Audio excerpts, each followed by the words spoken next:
All right, welcome back to another Bruce by the Magic Guy show. I'm your host, Sean, and we're going to be playing a league with this nonsense I've been working on. It's a four color, thanks to the Triomes, mid-rangey Reanimator kind of thing. Basically, it's got a really robust game one, and then games two and three, um, we kind of have to figure out whether we're going to stay on the reanimation plan or, you know. But anyway, the gist of it, I'm actually going to pile this a little bit differently. Usually, you guys see me piling my decks, based on converted mana cost. But I actually like to pile this deck in particular on creature type. So these 12 creatures are kind of integral to something fundamental the deck is trying to do pretty consistently. Game one, it might not be our planned game two or game three, but game one, I'm trying to dump all of this into our graveyard. We get to do that because we're running a playset of Iname. Now, when we built this deck before, we didn't have awesome cards like Seasoned Pyromancer, for example, which is just an all-star. I used to play this deck kind of more Esper colored because you want to be playing Obsidat to pair it with the Goryo's Vengeance. But now that we have access to both Triomes and also powerful cards like Seasoned Pyromancer that can make a deck like this much more consistent. So Season feeds much more into the mid-range theme, allows us to transformationally sideboard better into more of a mid-range strat. A lot of that just has to do with the fact that the card is grindy.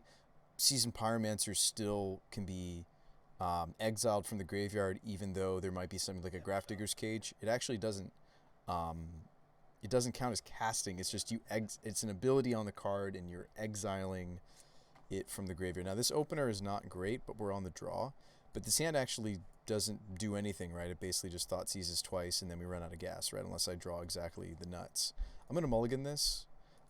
This hand's quite a bit better. We've got Jace with Agorio's Vengeance. That's part of our blue splash is Jace.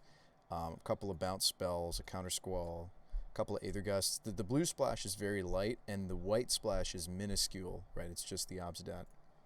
White arguably is also for the explosives. We're going to play explosives because we're a four-color deck. It's pretty solid. So let's keep this hand, and I might throw back the basic mountain. We'll keep the Bloodghast. I can pitch that to the Neonate.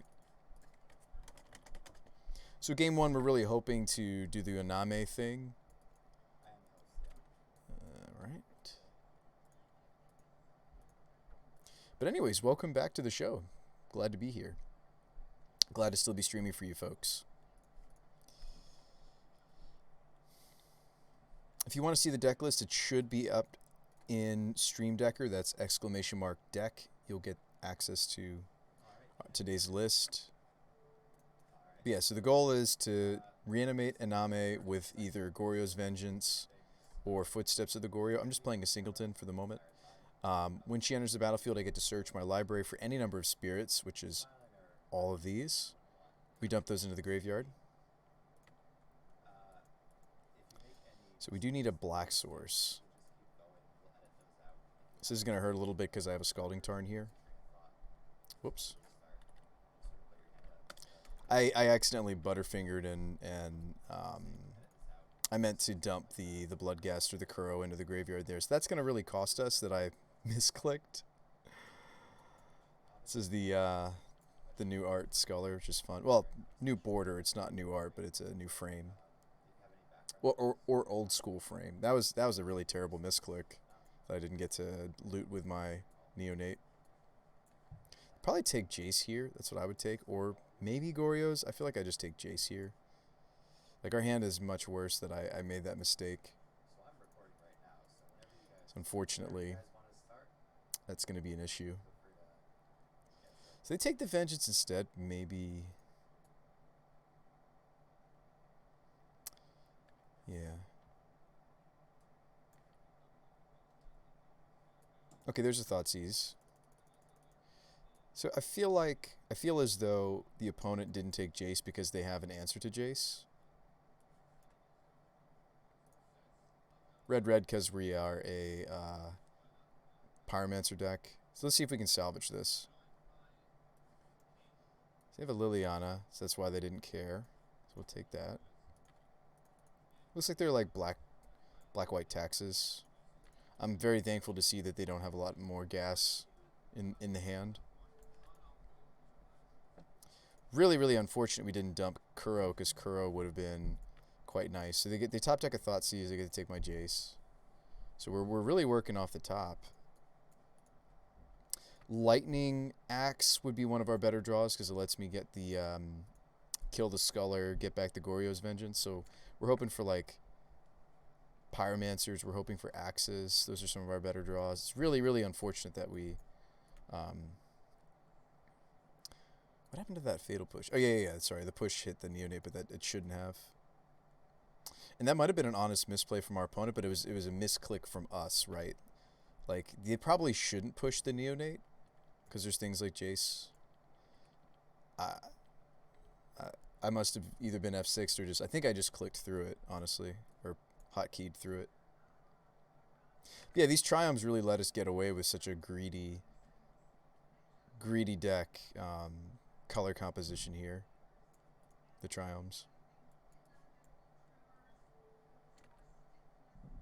I think we're just going to lose to this beatdown, because even if I can get... Like, even if I top deck the Lightning Axe now...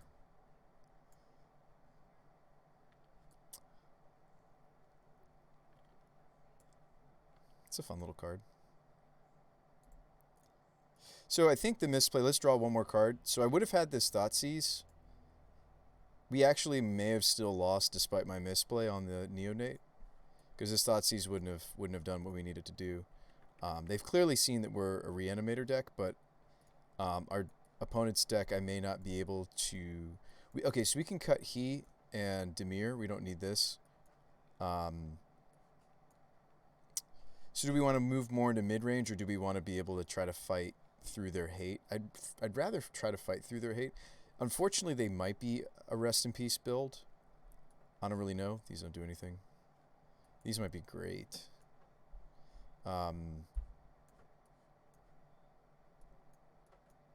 Probably not this either. Yeah, I'd be interested in the Abrade. I'd be interested in maybe also the Feed the Swarm. This hits creature. This hits Rest in Peace, Leyline of the Void.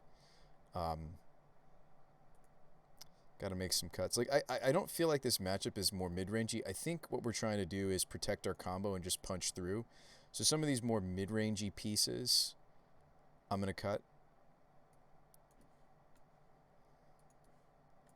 Try to make room for.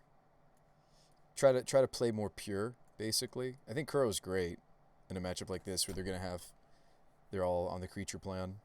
They did show us Liliana, so like they're like a weird... They've kind of got a little bit of... I don't know if they're an Aethervial deck, to be honest. We could play the Rakdos Charm as well. We could get these Borrowers in to try to like end step, bounce a hate piece, and then try to go off. Because I just don't think our mid-rangey plan... Like, you see that I've cut like Jaces and Obs and Ox and Croxa. I don't think our mid-range plan is what I want to do. I want us to do the thing, and I want us to punch through. So I think we'll play the Borrowers so that I can bounce a piece of hate, and also these might just fly over. So let's submit. Let's remember that we don't have Obsdat in right now, so I don't need to get our white sources. I do want to get some blue sources. This hand looks great. We could have had this hand last game, right? Keep. I mean, granted, they might, Thoughtseize my Goryo's Vengeance, but this hand looks excellent. And none of these are sideboard cards. This is all a hand that we could have game one. Now, granted, if they have a piece of hate, we'll have to go off more slowly. Like Spellbomb, I would perhaps predict. Could see Spellbomb being a thing. Inquisition. Okay. So they probably take Vengeance here.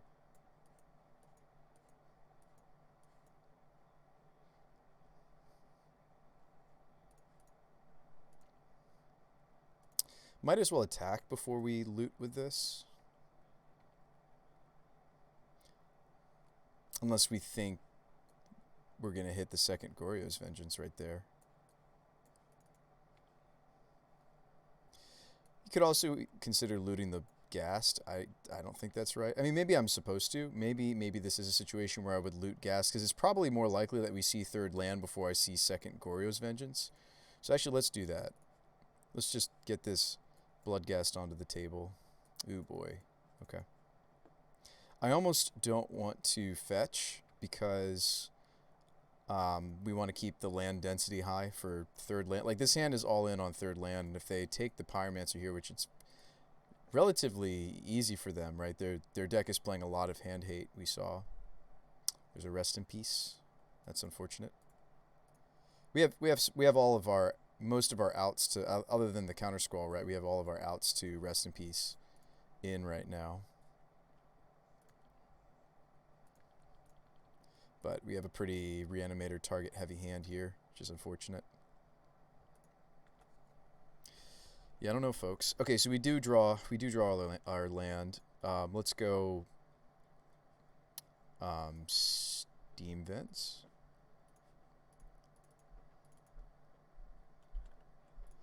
So the piece, so we have to make a decision here. I think we're going to let go of Kuro, as good as it can be in the matchup.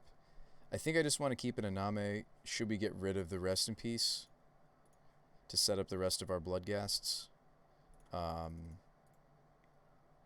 We already played a land this turn. I mean, if their hand's just full of hate, we can certainly do our mid-range plan. Like, we might be neonating the Iname, we might keep the Triome to cycle, since we made it to 3 lands. We don't really need the colors this offers us. So I'm going to take neonate here.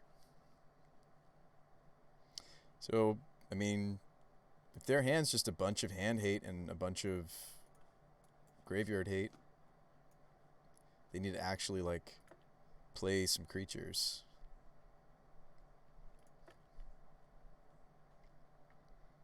This is unfortunate because I can't swing with my elementals. I mean, I could. That seems wrong.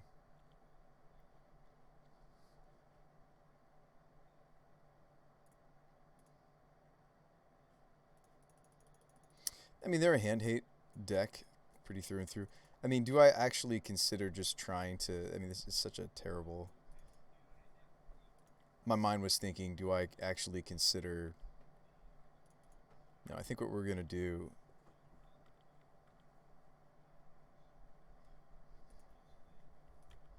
is just pass the turn. We'll end step cycle this, I think. Get another blue source here.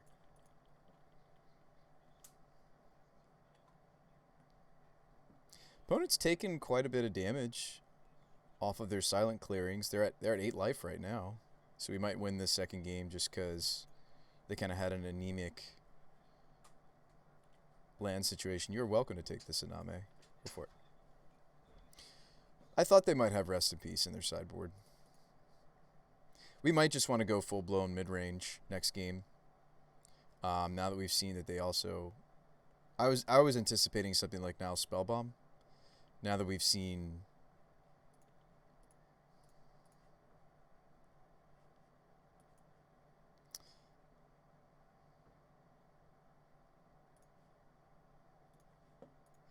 Yeah, now that we've seen this Rest in Peace.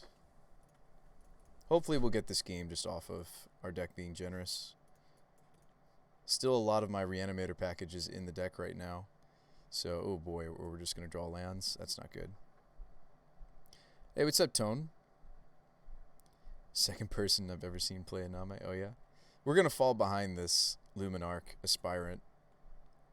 If I swing here, I only get 2 points of damage in, because I'll get 3 points of damage in if I swing here. But now they have a Godless Shrine, they're going to start taking a lot less damage. That's really unfortunate that we've drawn land. Now, we do have the Cathartic Reunion still in, so we shouldn't play a land in this situation. It's really sad that we're just kind of drawing dead here. Now, and a lot of my choice mid-range pieces are where? They're in our sideboard right now. Like Obsidat, Pia, Jace's, Calidus could have been good here. So I think we maybe made the wrong call. I should have maybe predicted that a black-white deck's going to have some strong graveyard hate options. Maybe I should have just gotten off the train. I think we'd be doing great right now if... it's fine. I think we'd be doing really, really well right now if I had gotten off the train. I'm going to swing this. Okay. I think I should have been on the mid-range plan instead of trying to squeeze through hate. I thought we could fight through hate. I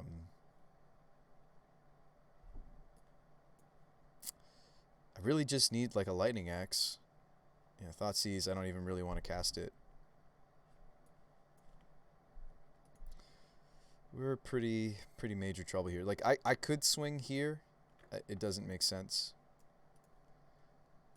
I think we're losing this one, folks, and that's okay.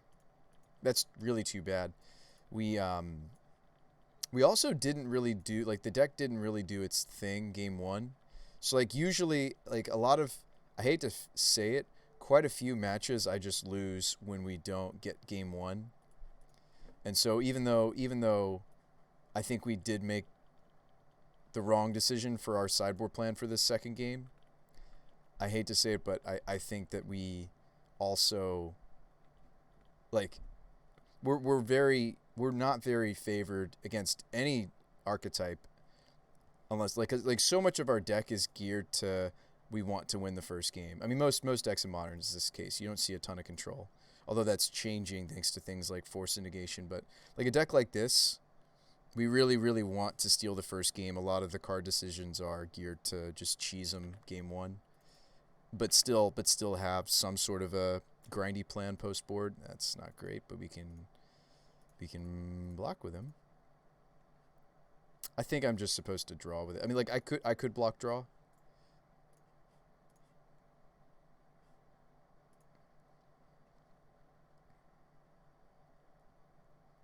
A Vengeance. It's a cool little card. Let's go and send.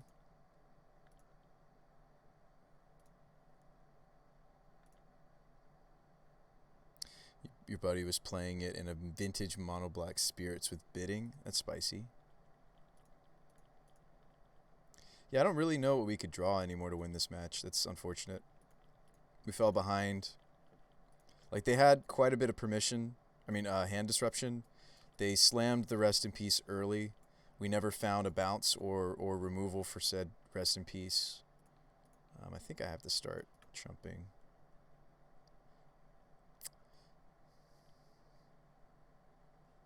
Brutality could get us back in.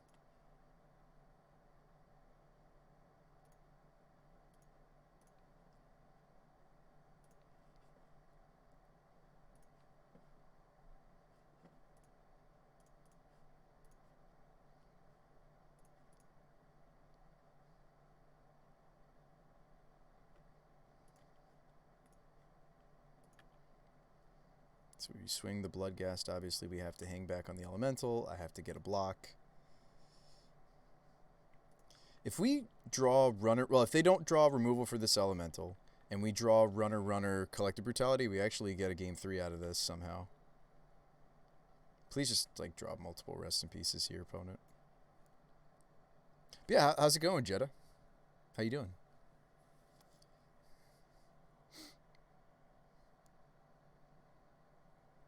Like, drawing that gives me a semblance of hope.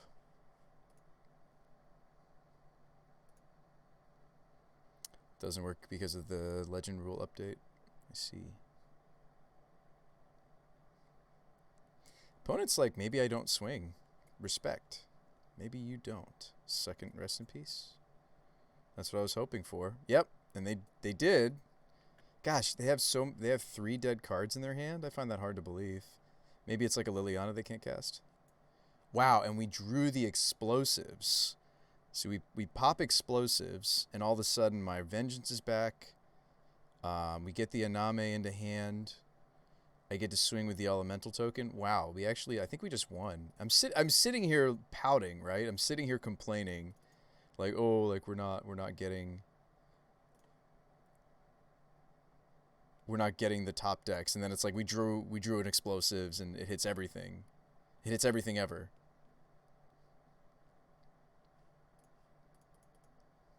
I think we pop it now to get the damage in because they're at 2.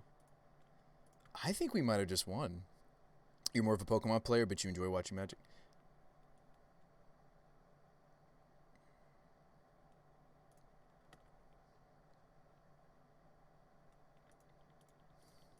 Who was I talking to that was talking to me about Pokemon? Because you also you came in here and said, "Hey, Sean, did I address myself as Sean, or are you an in real life friend?" Ooh, Gideon. All right. So they have to make a blocker. If we can clear the blocker, we win. Another top deck hero moment. That's not it.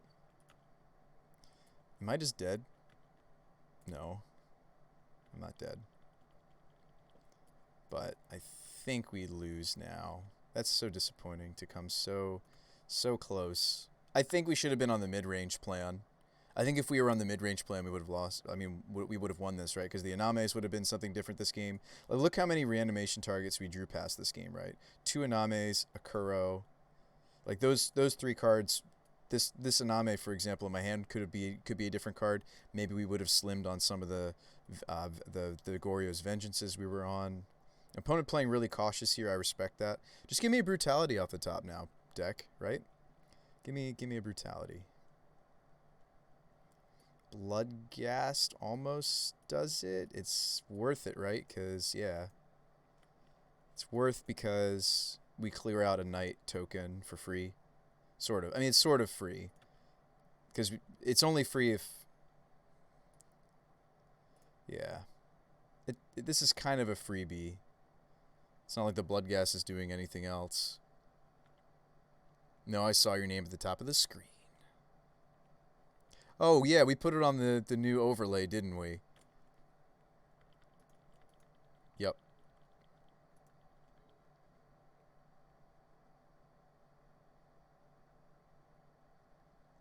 I am clean.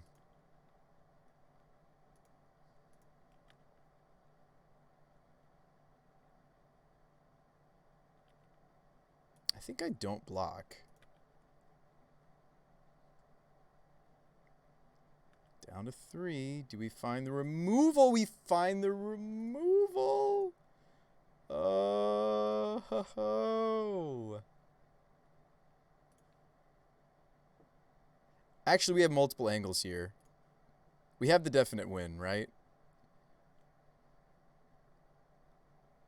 I'm gonna this isn't necessarily for overkill. This is like I don't really need to show them what our deck does, honestly. Because they have 3 cards in hand. They have open mana. To be really safe, I'd rather just try to hit them with the Iname and not swing the token, right? Well, no, that's not true. You swing both. I'm trying to think what they could have. What would disrupt us here? Random Aven Mind Sensor plus Fatal Push? Yeah, the Luxec. Did we get there? Hey, what's up, Brian? How's it going, friend? Do we just get there? Oh, we win! Oh, they didn't make us decide. Okay, hold on. We shouldn't have gotten that win because I think I was supposed to be off the reanimation plan. All right, hold on. Let's pull it out. I think pull the yeah. I think we take this out maybe. Like they showed us Rest in Peace. There's like no telling what other graveyard hate pieces they might be running, right? And they're gonna be mulliganing for it now that they've seen that.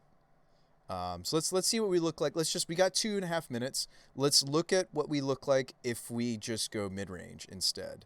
Actually, Infiltrator's not the worst in a matchup like this, even. That's extra copies of a Braid. It's extra copies of Croxa, extra copies of Brutality. I might like this. They also showed us like Liliana and such. Do I want to be able to counter top deck Lilies or Gideons, maybe? The Gusts don't do anything. We could play Jace. We could play Calidus and Pia and Kieran. We could play Obs. We could play Ox. So we can play a decent mid-range game. We could bring back the Bloodghasts. So we don't have to try to do the reanimation thing. I feel like against the Rest in Peace decks in the format, I just don't know if I want to bother because we only have I have a bunch of answers if it's an artifact that's cheesing out our graveyard. But when it comes to Rest in Peace, it's just a lot harder to fight, and oftentimes I feel like it's not worth fighting. I should have predicted they maybe had Rest in Peace with what they presented game 1. I just didn't make the call. So we have room for 2 more cards. They could be the Reunion and the He Who. He Who Hungers is not the worst in mid-range because the Soul Shift is a flyer. So we could play these. Like, I guess we saw that my opponent had some number of creatures, and I wanted to keep in the Kuro. The only way to pull off Kuro is with the Iname package, Reanimator package. I think we just play these 2. What's my podcast about? So actually, Xander2287 is part of that podcast. We are a 4-person team for Dungeons and Dragons 5th edition. It's also clean content. I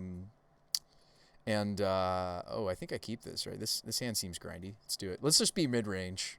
We've seen enough, right? Opponent has enough. Like, the only thing that we lose out on if they do have Graveyard Hate is Jace can't flip. No big deal. Bloodghasts can't come back. Also, not a huge deal. They're going to take Pyromancer for sure here. It kind of stinks to draw the Reunion, but I don't think these other pieces are better. Reunion is a lot worse if we're morphing into... And I'm not saying we're a good mid-range deck, right? Like what this deck does is we're kind of a semi-bursty graveyard strategy that can become a mid-range deck. That's pretty much what this archetype that we've been working on is. This Iname got kill thing. The fundamental thing that the deck does is the Inames tutor all the Bloodghasts and set up these other spirit. Oh, they take my Reunion. Okay. I feel like I would take Pyromancer. They probably have a second piece. Now, Obsidat is in. I'll probably just play this, right? It's black. It sets up us hardcasting Bloodghast. Yeah. Yeah, give it a listen, Jetta. I was a newer player when we first started that podcast project. That's fine. Go for it. We don't care about this anymore. So, like, opponent, did they mulligan? Like sometimes you see opponents mulligan down to find their Graveyard Hate, and then we don't even really care. Sometimes. Yeah, I want to not be so painful with my mana. We have red for season. Why don't we go basic Swampy? Like, the only card in the list that cares about us picking up both Triomes is Obsidat. It's just a singleton in my build because he's a tutor target for the Iname package, right? So Iname sets up Obs, Kuro, He Who Hungers with a He Who Hungers with something worth soul shifting. I still don't know about this piece, by the way. I'd love for you guys to do some research, maybe help me find. There's like Hokori, Dust Drinker. There's a lot of just random 4 mana or less spirits out there. I decided to go with the Infiltrator because it's like an extra Goryo's, extra sideboard card. I wanted to include something in the deck other than a Bloodghast that He Who Hungers, Soul Shift 4. When this creature dies, you may return target creature card with CMC 4 or less. Oh wow, we just blast this? Excellent. I don't think I want them to draw even a single card off of the Dark Confidant.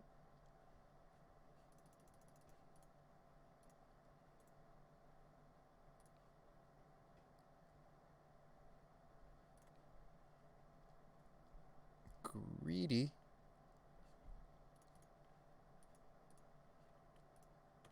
This could be our other Triome. They did show us Field of Ruin, though, so we might get ruined. Ruined. But the Triomes I've chosen are both... oh, okay, well, we can just Rakdos Charm this guy. Right? Obviously, we don't do it with the trigger on the stack. We wait to see what they take. And, okay, if you take one of these, I blast this. If you don't, it's fine. It might be tempo because I'm tempted to go get our other Triome. I guess this would be the situation if they don't take the Rakdos Charm. Yeah, because I do want to cast my Seasoned Pyromancer on time. But that would mean giving up the Calidus, but it might be correct too because there's no guarantee we're going to get the other land. So we have some decisions to make here. I think I do want to cast this on time, so let's get our Steam Vents. So that'll give us red here. Kill this. That'd be embarrassing to misclick on the Rakdos charm. Really flexible charm, not main deckable at all. Sideboardable. Alright, so we're going to lose this Bloodghast to the Pyroman. I mean, we could do this more slowly, but I kind of like going wide and just going into top deck mode. Like Calidus might be worth waiting to see. Okay, we weren't going to hit the 4th land anyhow, see? I mean, I don't know if that justifies my sequencing choice there, but I like going wide. I feel good about it. They didn't show us any sweepers. Why would they be playing sweepers in their semi-creature deck? Sure, you have an Aspirant. Sure, you have a 2-2. A 2-2 that grows, but a 2-2. Ooh, Mom Pop Thopter Shop. Mom Pop Thopter Shop? Jace? Merfolk Looter? Merfolk Looter? I say that because they have the rest in peace, if you're wondering what I mean. Merfolk Looter? Look at us. Look at us doing the... We're a mid-range deck, guys. Look where our Gorios are. Look where all our bad cards are right now. Look at this rest in peace. Look where these are. Look at it. Look at it, everyone. Look at the strategy. Look at the, I like me some transformational sideboards. There's really not many of them out there. I was like, oh gosh, was this a sweeper? No, it's a Gideon. This is still bad news for us, folks. Really, really want to see a land. Might crack the Neonate to try to hit a land. We already have red. Any land will do except for the other Triome to cast this. Mom Pop Thopter Shop kind of pretty much has to happen this next turn. Let's not forget we have a Jace draw, or we're just amazing at this game and we just draw. This is gonna hurt a little bit. We have Kroxa in right now. I do also have the Borrowers in. I have 2 Borrowers but only 1 Kroxa. So maybe it's Watery Grave. Yeah, it's Watery Grave. Yes, it's Watery Grave. Dropping the Mom Pop Thopter Shop. 4 mana instant sweeper. That'd be bad news. Do we have an attack? Not really. I think I have to, though. Pressure the Gideon. Well, this is an easy attack because it's got Menace, so I'm glad we didn't have to sacrifice it. Attacking with 2/2/2s is relevant because they can only profitably block 1. And if I throw in the Elementals, I think I feel good about that. So what's the worst block they're gonna do here? They're gonna block. I get through 1, 2, 3, 4 lethal. If I don't swing one of the Elementals, it's not lethal, right? If I don't swing the Elementals, it's not lethal at all, right? Because they can just go. Well, hang on. So I could get them to give up the Aspirant. Like, they could block like this. They could block here. Gideon lives, but they lose the Aspirant. I think I give them that option. So we're going to swing all. Well, obviously everybody but Jace. Yeah, we swing all. They get my Pyromancer, and they get a token out of this exchange. But we kill Gideon. So I think we feel pretty good about that. Settle the Wreckage, yeah. Settle would be bad news for us. Settle is certainly something their deck could be playing. I mean, their deck is very much a tap-out mid-range. So if there's a turn where they don't do anything, maybe we try to play around Settle the Wreckage a little bit. That's a good point, Brian. Another Gideon. Wow. Wow. Well. Good thing we have Flyers and Reach, so we can kill this. But it's not going to be easy cleanup. Let's see what Jace sees. That's a Kroxa. But that's a rest in peace. But they're at 5, so they're just dead, actually. Actually, I think we had lethal before. I should have been looking at their life total. Kroxa should get them here.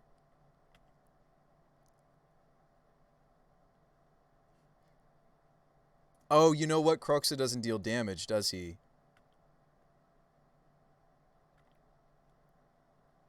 I think they're just dead, though, right? Or close to it. Honestly, let's just be patient. Maybe it's just a swing thopters ping. I got all excited about the Cruxa. I'm sorry, folks. Menace isn't worth swinging into with this many blockers. I think we just take the slow route, the slow knife. Put you to 3, put you to dead. Seems good. Seems great. Now, honestly, though, in this list, I don't know if we have enough artifacts really to justify the PA cure. Maybe we do. We have 1, 2, 3. I don't know. Partly I'm playing this because it's a legendary creature for Argorios. And when it's good, it's very good. But they have to kill this here, right? So they're fatal pushing. They do kill it here. But you can't attack. I think we still have enough blockers that we just win. This is going to be a lot closer of a race now. Because they can't really attack with anything, can they? Can maybe attack with one of the knights. But I think that's ambitious. We win with like a top deck removal spell. We win with a top deck. Okay, Thoughtseize, no thank you. No thank you. Hey, we win the game. We win the magic.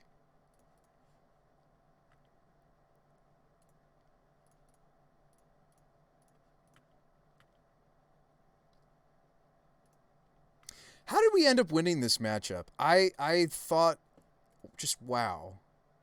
Just wow.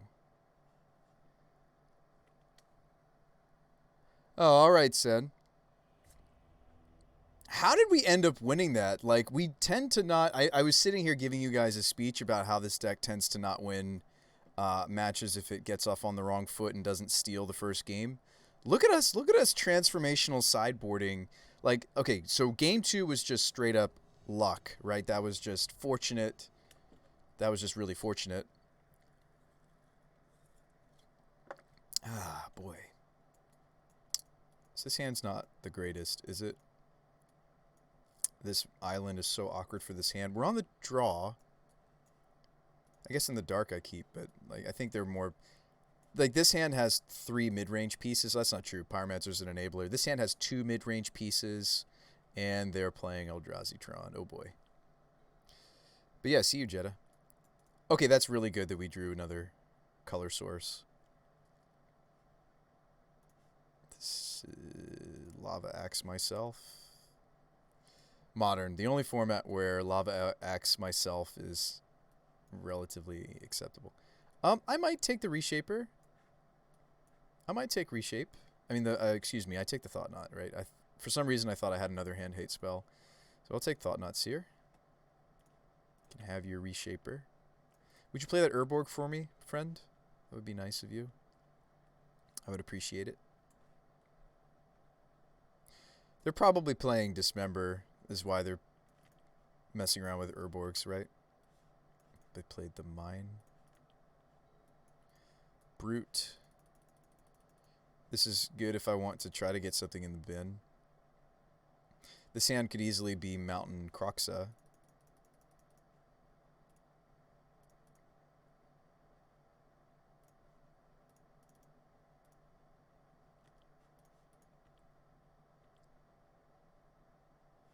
This is maybe discard Urborg. What's up, G4? How's it going?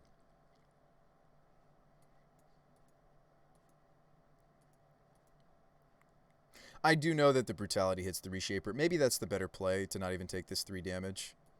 Like, maybe I'm just supposed to kill this. Get the Urborg. Maybe this was bad. Now that they don't have the Urborg, we're missing out on this island being a black source for recast Croxa. Yeah, maybe this is not good. It's the power plant.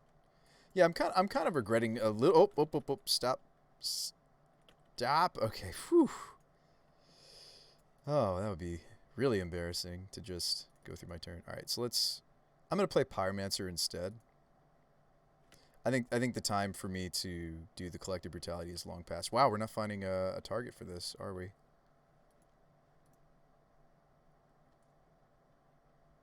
You can Footsteps Ox of Agonis, by the way. That might actually be what I consider doing. Smasher, we're in trouble.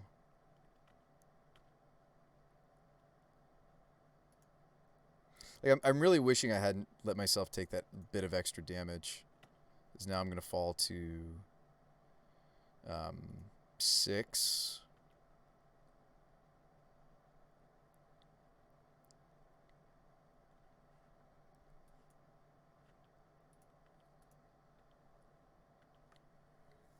There's an Obsidat.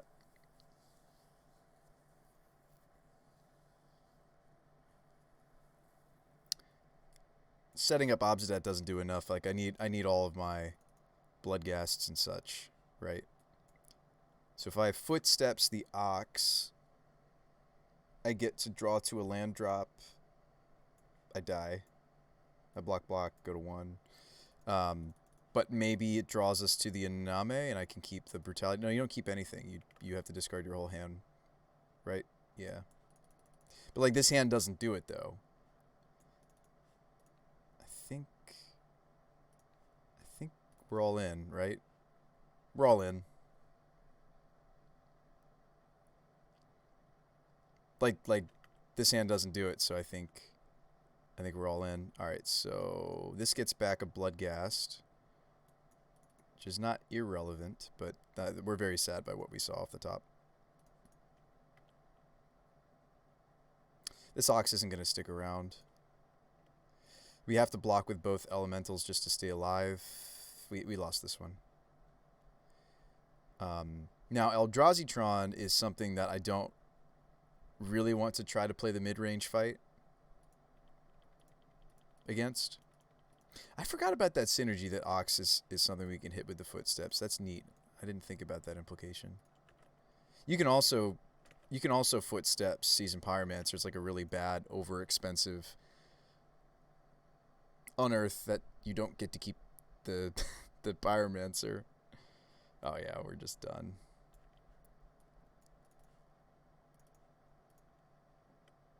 Yeah, I'm trying to think of exactly what I would need to see to play on.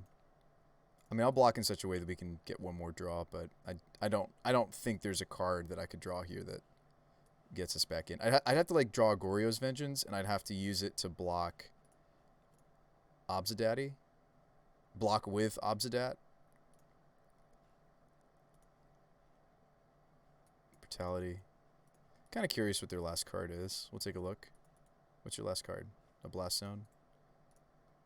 So my opponent's deck is not going to have, unless they're playing Leyline, it's not going to have, it's going to be Artifact Hate, maybe even, you know, like,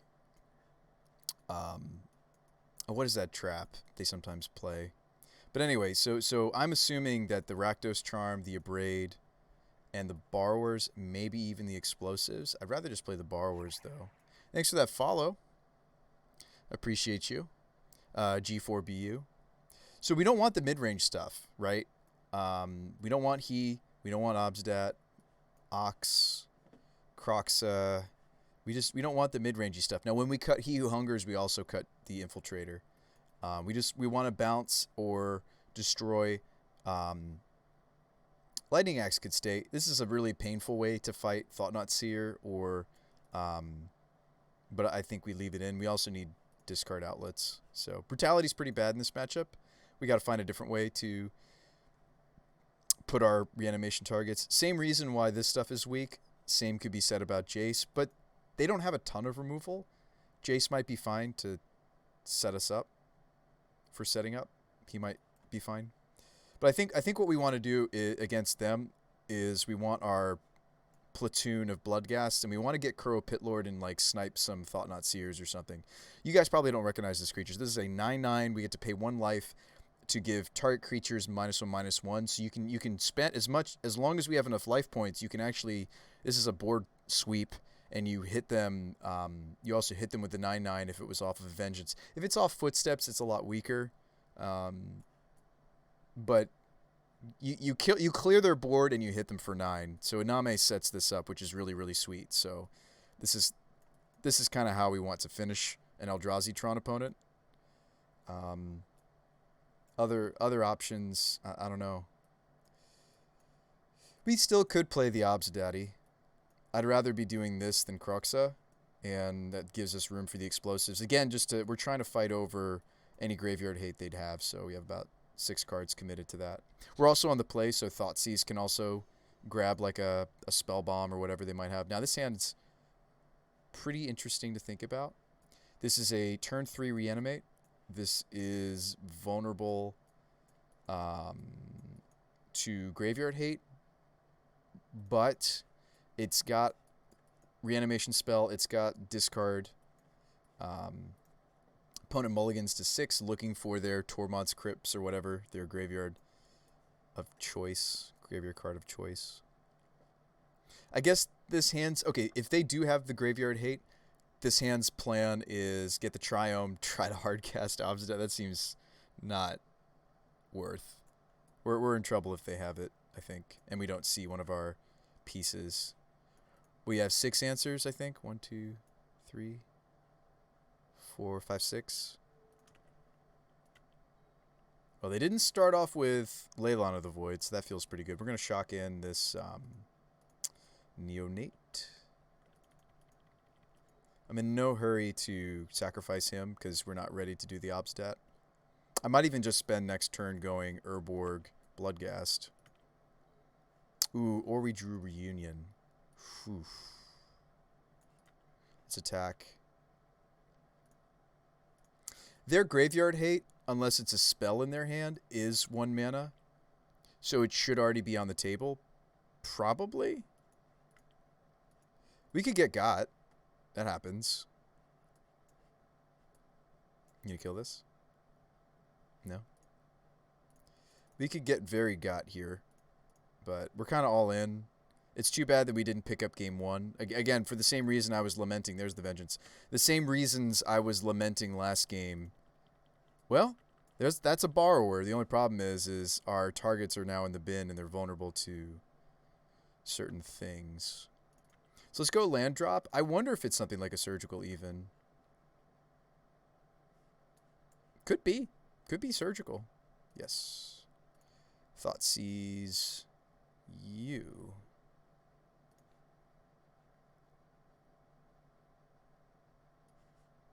So 2 smashers that are coming out way too slowly.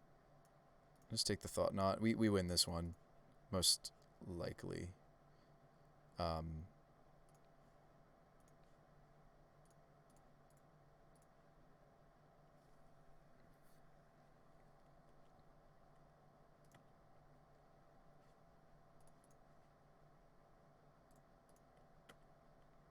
Just remember to stack these correctly. So if you're on Moto, definitely click the Goryo's trigger first. That way you get to say yes to this trigger. And we're going to get to keep that Obsidat. He'll be back. I feel like we're so favored here. Like, how would they get back into this? They would need to draw exactly Eldrazi Temple, right? They need exactly Temple. Oh, they did draw a Thought Knot off the top. Okay. Okay. It's not enough.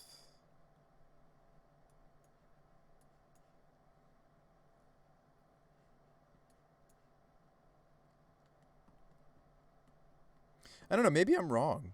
Maybe I'm wrong about this. Maybe this is enough. Maybe the opponent, because they can cast these 2 Reality Smashers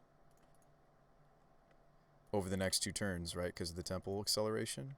So maybe I'm not as favored as I keep thinking. Keep thinking that we are. I mean, we could put the Kuro in the bin and kill the Thought Knot Seer.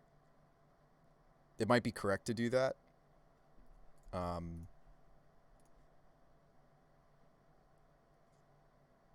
Because then they can't block the Bloodghast, and I draw a card, which could be like a Thoughtseize.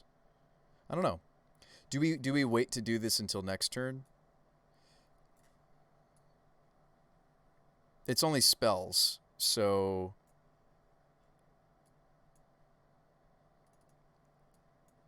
like they block the Bloodghast. We don't care. We can bring it back. I guess we don't bother attacking with it. Like the reason to No, they're just dead. They're at 9. I have 7 damage here because this comes back. I think we just do it. Because the feel bad would be I wait. The feel bad would be I'm waiting till next turn. And they draw like a hand hate. I mean a graveyard hate piece off the top. Draw a card. Neonate. Sweet.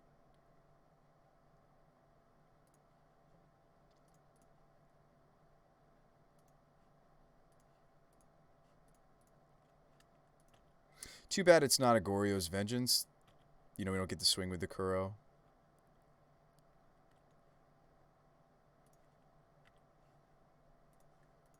So we have them dead so many different ways. So many ways they are dead. I've just been informed that they have an extra burger for me upstairs. So we may be taking a dinner break after this match. That's very generous of them. So I like our plan. I liked our plan. We did end up using the Kuro, just not in the way you would think we would want to. But I think we can't swap the Footsteps for the Infiltrator. Like 5 mana to Goryo's Vengeance. I think the Footsteps is still better, even if what we're doing with the Pit Lord is just clearing out stuff. I think we run it back. We did what we needed to do. They didn't have the Graveyard Hate. We were able to do our thing, and I just don't think we'll win in a mid-range bout. Okay, we have bounce. We have a reanimate. We don't have the and I can get a second blue source here. We don't have the I think I do want to turn 1 this. Maybe not. Would they have Graveyard Hate that they wouldn't put out turn 1? The answer is probably never. If they have the Graveyard Hate, they would have already played it. I would imagine. This is like Chalice. Yeah, Chalice for 1. So I kind of wish I'd gone with the Thoughtseize actually instead. But it's a Jace. That's interesting. I mean, I can bounce the Chalice down the line. We could even I don't have a ton of 1-drops. It's really just the Thoughtseizes and the Neonates, the Lightning Axes. Like, we actually don't care about this as much as you might think.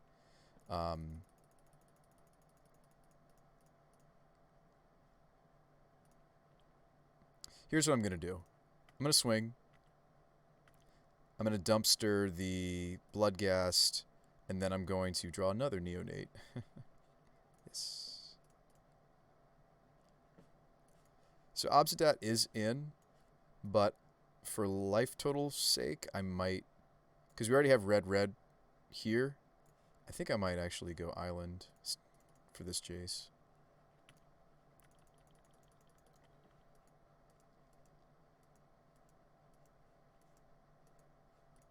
I don't know. We might bounce and take the Chalice. I'm not sure. I don't think I'm supposed to. I think I let this go because it doesn't turn off. I'd love to turn the Thoughtseize on. Like, maybe that's the goal next turn if we draw a different land. Maybe Jace will find us a different land. Maybe what I want to do is bounce the Chalice and Thoughtseize and take something scarier. I'm not actually that concerned with the Chalice. I just want the Thoughtseize to go off, and I want to take the scary thing in their hand. I think maybe that's what I do instead. Or is this tower?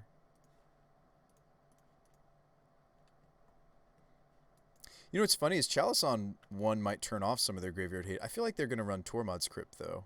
You know? I might just, yeah, we're going to get rid of the Neonate. Right? Yeah. We're going to get rid of this. We're looking for a different land. I don't find it. I find Iname. Maybe I put this in the bin. Because I can't, well, maybe I do put this in the bin instead of the Neonate. Yeah, I do. And then land, end step, borrow this. I don't know. Maybe we're doing nothing. maybe we just want to Footsteps. Like, we really want to draw one more land, because if I do get to Footsteps the Iname, well, maybe I don't. Maybe they're about to Thoughtseize me. I mean, Thought Not Seer me. This looks like Reality Smasher. Ooh, Chalice on 2. Okay. Is it Chalice on 2 that prevents you from playing Chalice for 1s? I think it is, right? Because the overall CMC of Chalice on 1 is 2, because it's a double X. I think if I bounce this here, because I won't get to play the Borrower after this moment for the bounce part, I think we Petty Theft this. So that comes down. I think they can't do the Chalice on 1 anymore. I think.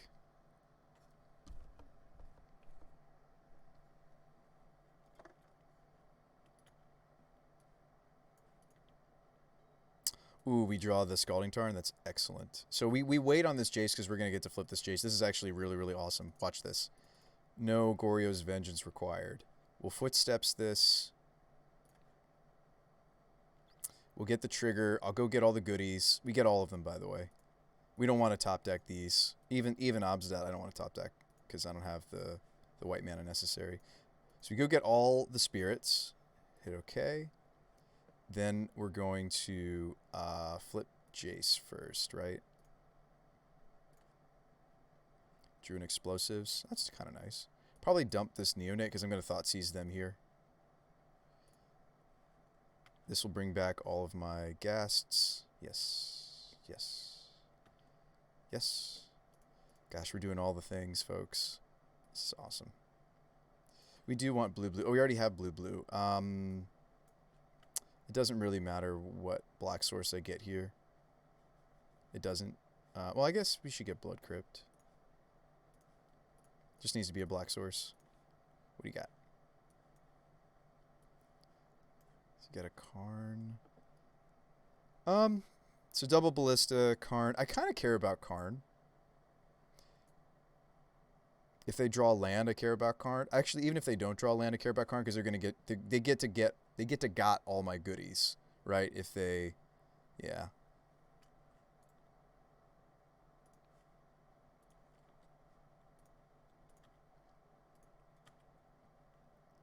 So we built up a nice little board here. Iname goes back to the graveyard. Next turn, I could use Jace Telepath Unbound to flash back the Footsteps to get the Obsdat going. The deck looks a lot less flashy when I use Footsteps than... I think this is Walking Ballista, right, for 2?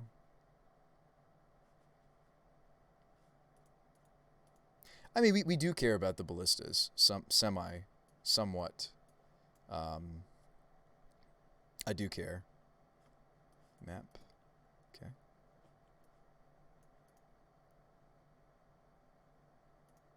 This should be a Ballista. We do care, because like here he gets to block 3 of my attacks. If I Explosives for 0, if I Explosives for 0, he just gets to ping 2 Ghasts. I don't have a land drop, so I can't. Like it might be worth doing it. As I get in with 1 more Ghast. I don't think so. I think I wait till the second Ballista hits the table before I use this. So I think what we're doing instead is... I mean, I could also plus the Jace onto the Ballista, right? And then the Ballista just pings 2 things. But I think I want to use my Jace to get... There's considerations for Thoughtseizing as well, but I think we just get the Obstat going and it's just over. It's been working, Teddy, surprisingly. I feel like this is one of the greedier builds of this archetype that I've ever made. Greediest. Black, please. I've been pleasantly surprised. Could also do Kuro, but the problem is he doesn't have haste, so it's pretty much Obsdat or nothing.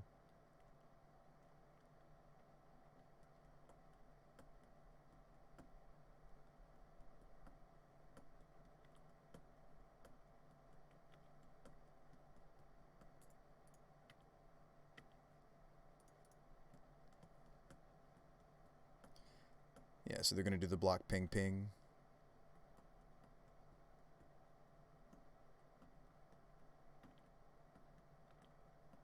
Like if we draw land off the top, we get all these gases back because they're going to be going below the threshold of the of 10.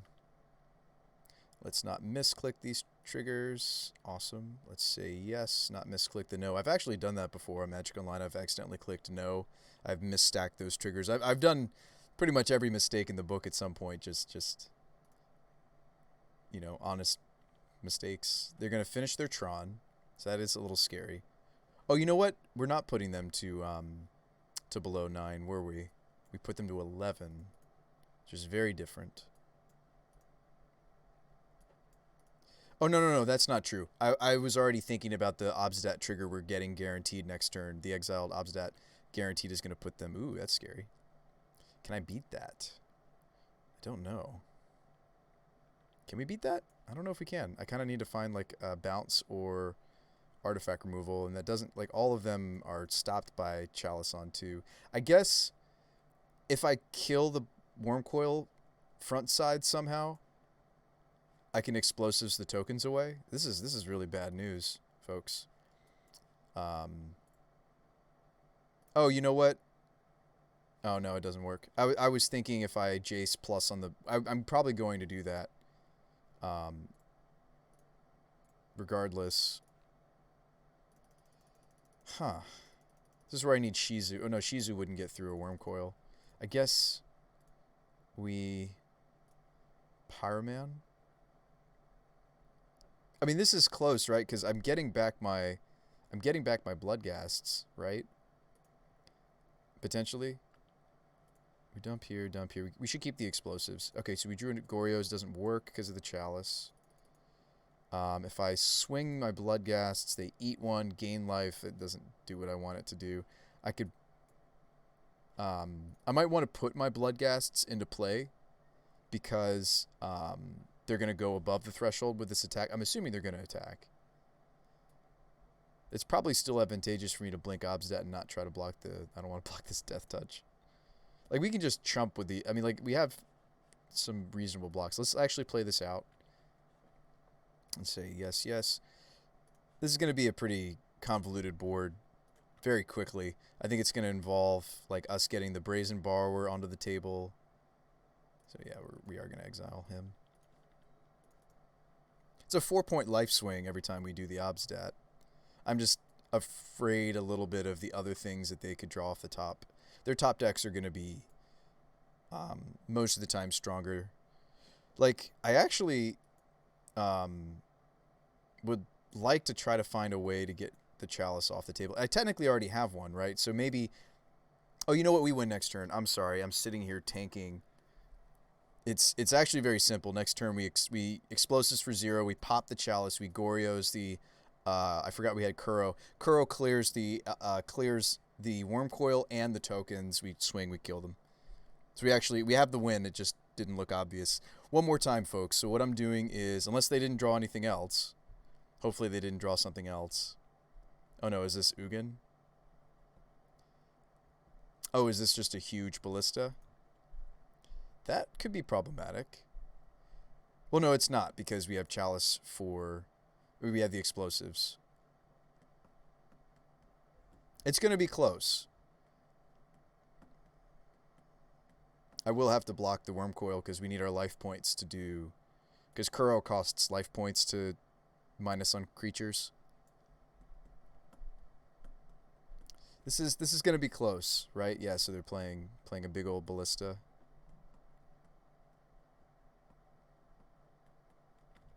Ooh, and a Reshaper. Can I actually plow through all of this? I don't know if I can. With 18 life points?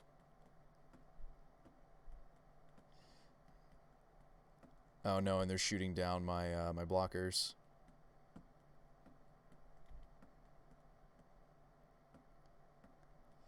Now, Jace isn't necessarily integral to our strategy here. This is gonna be close, folks. This is going to be close. So Obsdat comes back. Actually, maybe it's not close because of the Obsdat. If I can just get him to swing in, I think we still get this, folks. Oh, and we have a Bloodstain Mire. If they shoot one of my Blood Gas, I get to bring it back. I think we definitely got the win now. All right, Explosives. Explosives is just so good. This card's just so good sometimes. It really, really is.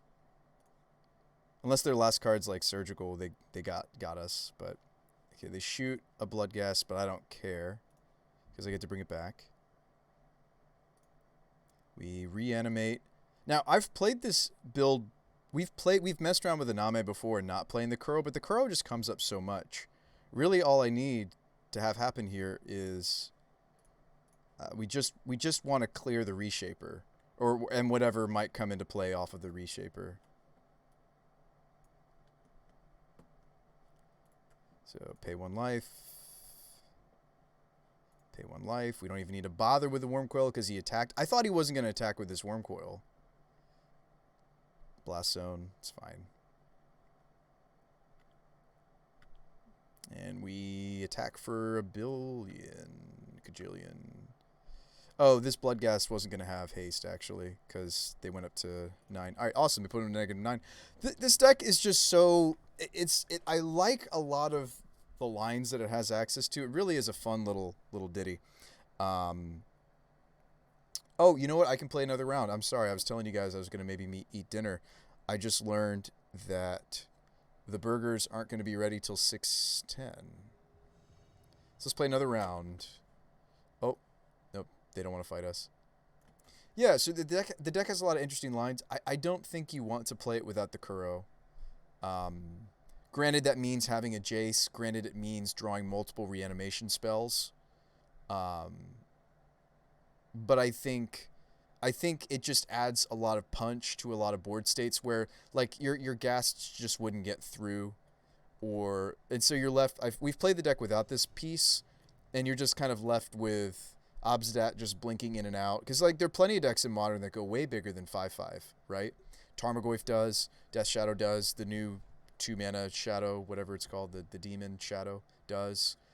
There's quite a few creatures that are just as big or not bigger, if not bigger.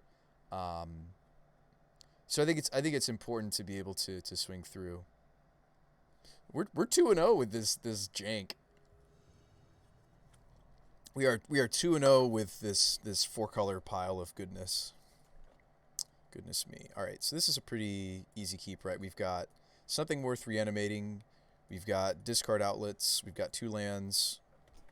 Good luck and have fun. Keeping it.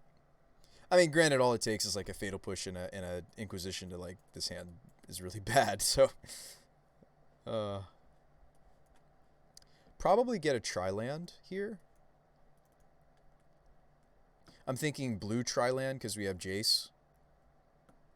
And we can get a black source on the other.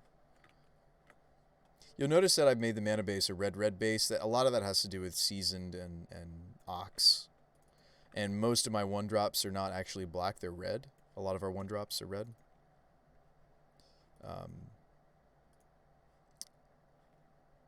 If this is... I'm going to use the Scalding Tarn to get it. Get the Raugerin. Maybe the greediest land in our whole deck, by the way, is this Raugerin Triome. I think the Savai makes sense, because we're mostly... well, they're both really greedy. We're kind of splashing both blue and white, as you can see, but the stuff that I'm splashing are double on the colors. Tron, again. Different kind of Tron this time. I played against Tron earlier today in the practice room. It's tough because they have a reasonable amount of graveyard hate. They even have some main decked. Also, yeah, they're just a powerful deck. They also have like the 4-mana Karns that will find Torpor. I might want to Thoughtseize here instead of playing Jace, because many reasons. One of them being, I could hit a Sylvan Scrying and take them off Assembling Tron. So I think we hope for that eventuality here. We want Blood Crypt because I need black, and we want red for Pyro. We already have blue. So let's Thoughtseize. Maybe we can slow them down from assembling Tron, I don't know. So, yes, we do maybe get to slow down their Tron. So, Ancient Stirrings is not necessarily a guaranteed Tron piece that they're missing. Expedition map would be. So, I'm going to take map.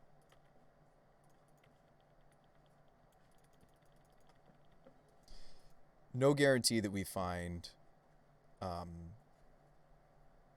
third land, so we might not be playing the Pyromancer, but pretty much any land in our deck is going to let us... Oh, wow, they drew a Sylvan Scrying off the top. Ah, boy, and they have Tron now. Oh, man. So we're going to face a Karn Liberated next turn. Oh, or we can Thoughtseize it. That was kind of a nice time to draw a second Thoughtseize. So I think we take Karn. Because I can't afford losing a land right here. So their hand is... these 4.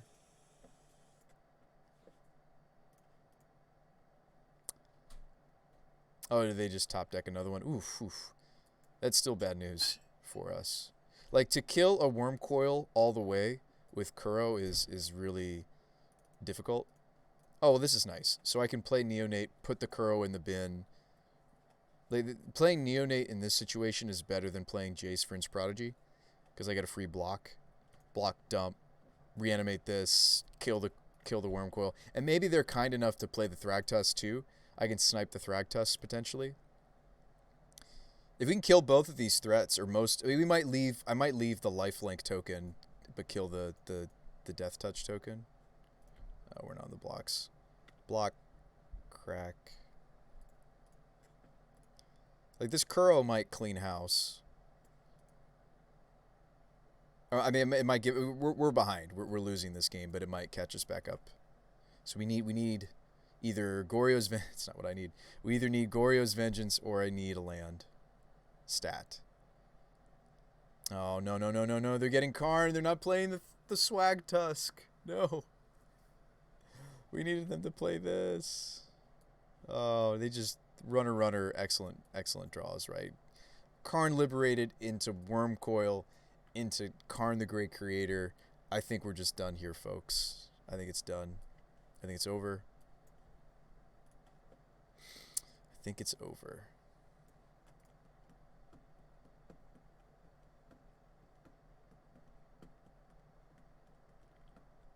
Or they just coding to keep me off of casting something. That seems good too.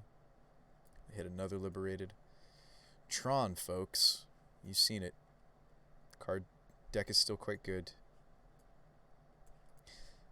We'll see if they know what they're doing. I assume they know what they're doing if they're getting this card. I assume they know to lock down my Triome.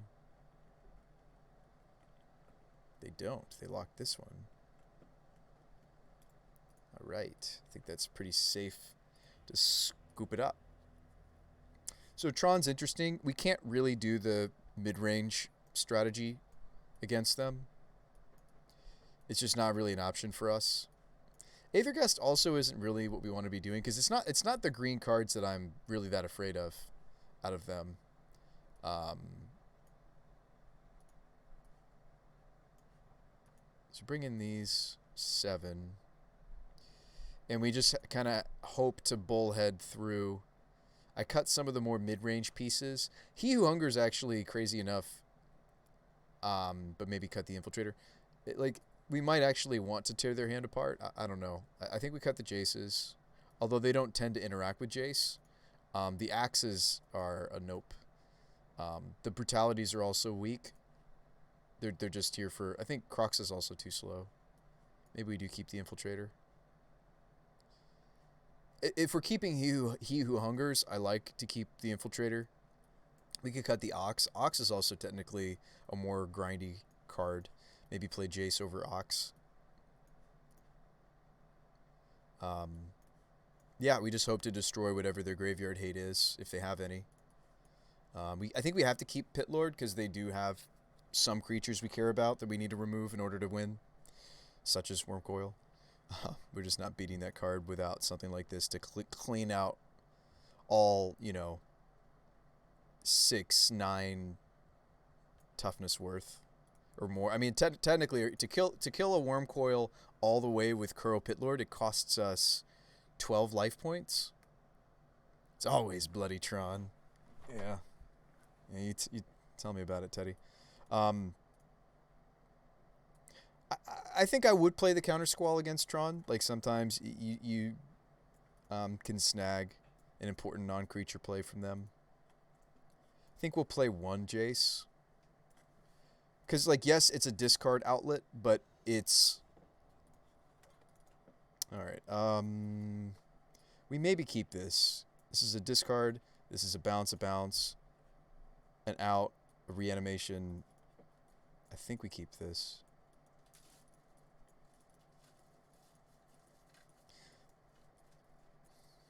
We cut Obsdat, right? No, I didn't. Okay. I maybe should have. I just don't think Obsdat does nearly enough. I think I do want to get the Neonate on the table on time. So let's not worry about hardcast Obstat. It's not really a thing. He's pretty much reanimated or nothing. So let's Steam Vents. Neonate. Let's just top deck an Iname. That would be a nice deck. Just off the top, shall we?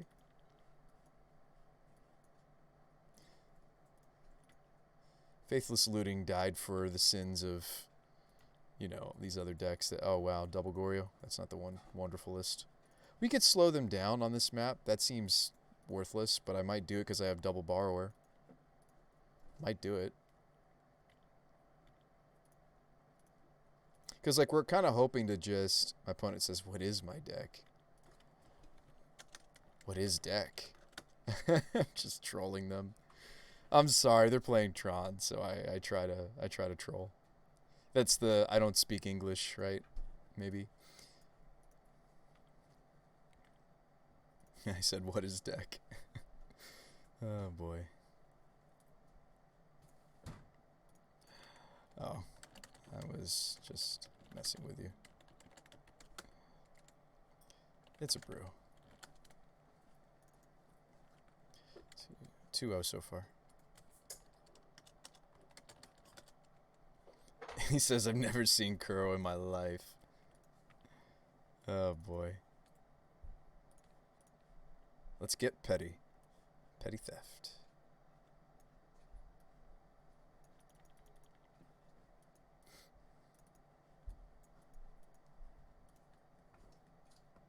No! We didn't really slow them down at all. Urza's power plant. Another neonate. How neonatable. We're not going to win if I'm swinging for 1 damage here and there.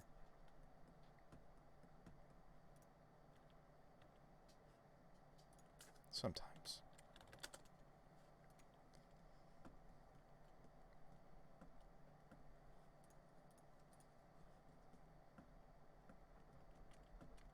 This is a cheeky play for me. I should have done that. It was maybe a waste, because like we'll really wish we had that later on. And here they're getting to play it, and I'm not even, yeah. Hey, what's up, Adamaniac? How you going? How's it going, Adam? Explosives, number 2.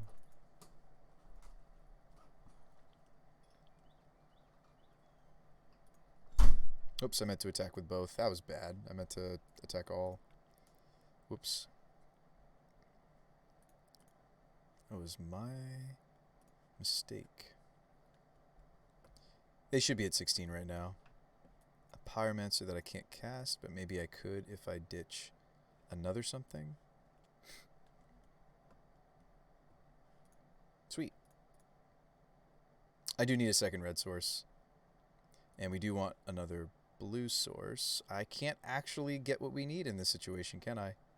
I need another red for the Pyromancer desperately, but I need to be able to cast this other Borrower. We'll worry about that down the line. I might as well just get a mountain since we have the Urborg. Of course, there's Karn. Would be a consideration to fetch a little bit more greedily to get the Blood Crypt, even though we have Urborg, just to make sure they couldn't cut me off black. Ditch these 2. Wow, we're just not finding something worth reanimating. Did we cut too many things? Not really. The only threat that I took out was Ox, Crocs, Jace. I left a lot of our meat. We're just not drawing that side of our deck. It happens. when you're an A plus B combo like Reanimator, it happens. Thankfully, we took game 1, and we have a shot at game 3. Right, we did take game 1. So, didn't we? Or are we down a game? No, we're down a game. Yeah, so this is probably it for us, actually. I just looked at our record. We are down a game. I'm glad to hear that, Adam. This is just not gonna be a thing.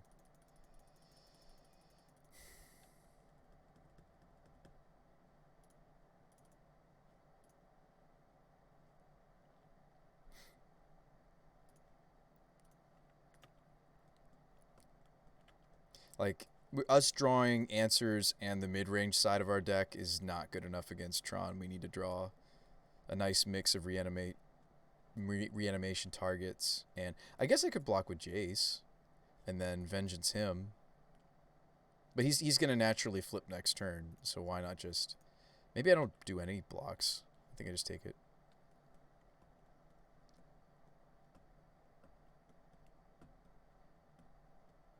Was this like Ugin?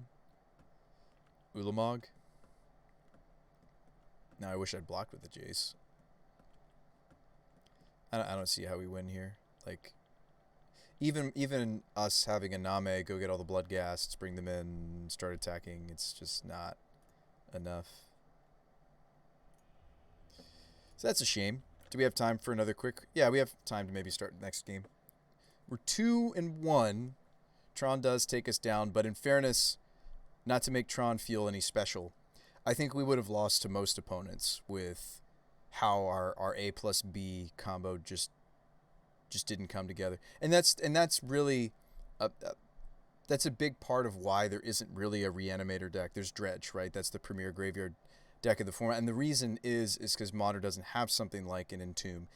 And it's probably a good thing too, right? It's probably a good thing that there isn't something like Entomb or whatever. Even like a much weaker and worse Entomb would still probably be too much for this format. But that being said, it's a shame we weren't able to kind of cobble together our deck. But we've had some really interesting and lucky stuff already in the league happen. So let's see if we can continue to luck sack the rest of this league with our nice little jank here. How are you guys doing today? I've got another game to show you maybe later tonight if you want to stick around. It's kind of a nice mixture. It's called Hadean Tactics. It's kind of a nice mixture of Slay the Spire meets... it's a blend of Slay the Spire. If you've ever played Monster Train, it's a little bit like that where you have units that you're managing. So you have a deck that you're building. You're moving through a dungeon, making choices about how you want to go through the map, but also you're managing units. And it's actually the battle plays out in the style of an auto battler, which is fascinating. This hand's not great. Like if they stop both of these Pyromancers, it doesn't work. I'm going to keep this hand on the back of the double Pyromancer draw.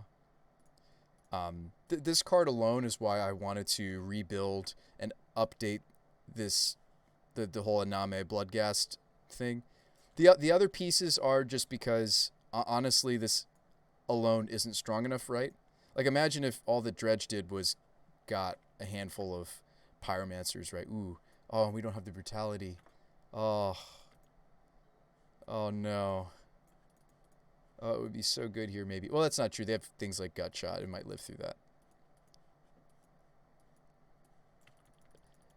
And it's not just prowess. Like this keep from me, we die to everything if I don't get to the Pyromancer or a Black Source. Oh, no, and they have the Sprite Dragon. Okay, have to... So it's not good enough for me to Pyromancer anymore, I think, right? I have to draw a Black Source. Best draws are Black Fetch, Urborg, or the Swamp itself, right? I have to kill the Sprite Dragon here, or we're just gonna fall behind. Oh boy. Oh boy. You know what? We just look like bad Jeskai if we just scoop here, right? Oh man. Like if we're not gonna catch back up, we should just scoop, and that way we can have the fullness of our graveyard plan. next game. Is this just looks like bad Jeskai, like Jeskai that kept a bad hand somehow.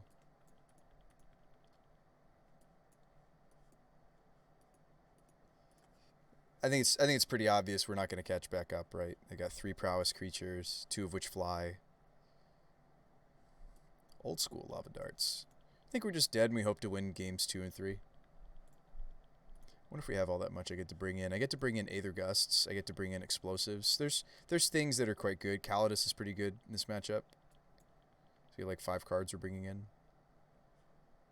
Maybe you even play the Abrade. I don't know if I'd play the Feed the Swarm. It feels bad to take damage to kill their creature. Maybe we're bringing in 6 cards. I don't play the Borrowers.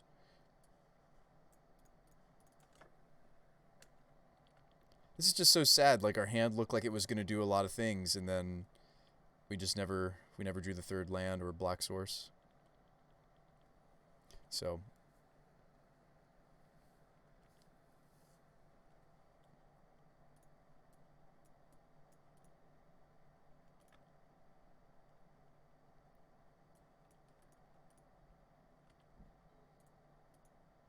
well, hang on. No. It's considering it. Like, we axe one of the dragons. Hey, what's up, Steve? Alright, I'll be up in a bit. Okay. I will... Well, it's not a see you shortly. I will see you after this match. I'm getting smashed, so we'll probably be up soon. No, not smashed as in Smash Brothers. Smashed as in I'm losing. I am playing a league. I'm playing a weird 4-color nonsense Reanimator deck. It's wonderful. No, Magic the Gathering. 4 colors. Yeah, I mean it's borderline bad. It's fun though.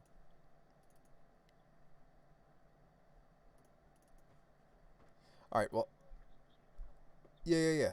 I'll yeah. Later. Bye.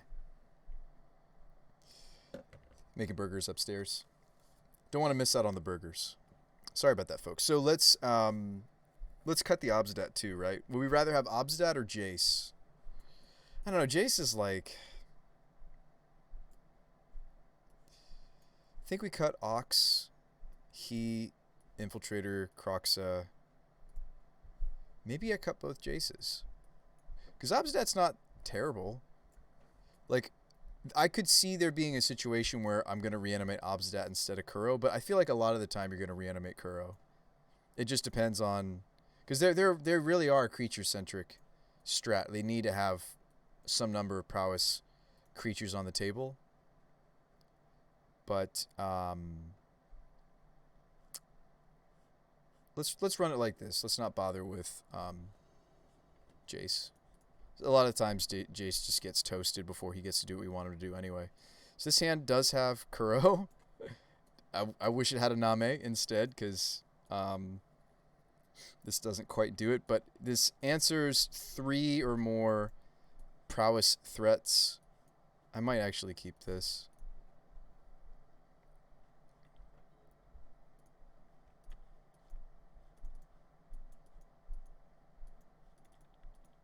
We might not want to be hasty to dumpster the Kuro, because really we hope to draw an Iname instead, right? So it might have been incorrect for me to Black Cleave. I might have wanted a Scalding Tarn.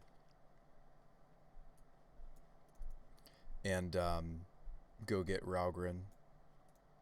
Also, that, like, feeds to the narrative. What's up, Penzinator? Yeah, it has been a bit. How you doing? I might just take this hit. Because we need to be careful how we spend this discard, right? I should have led Scalding Tarn. That was dumb. Because I was like, oh yeah, let's just put this in the graveyard. It's not always that obvious. Ooh, Neonate's quite good to draw here, actually. Like now I'm confident to I'm confident to put the Pit Lord in the bin. I want to wait until they have second creature. And the cool thing about Pit Lord is it doesn't matter if they try to out prowess. Like, you'll kill their creatures. They're going to die. So I'm okay with spending Kuro Pit Lord as a hit you for 9, take out 2 threats. But then again, like, explosives might also take out 2 threats. Now, if they play Drake, Sprite Dragon, maybe it's like, because because the explosives doesn't cleanly answer the board here, I might go for the Kuro line.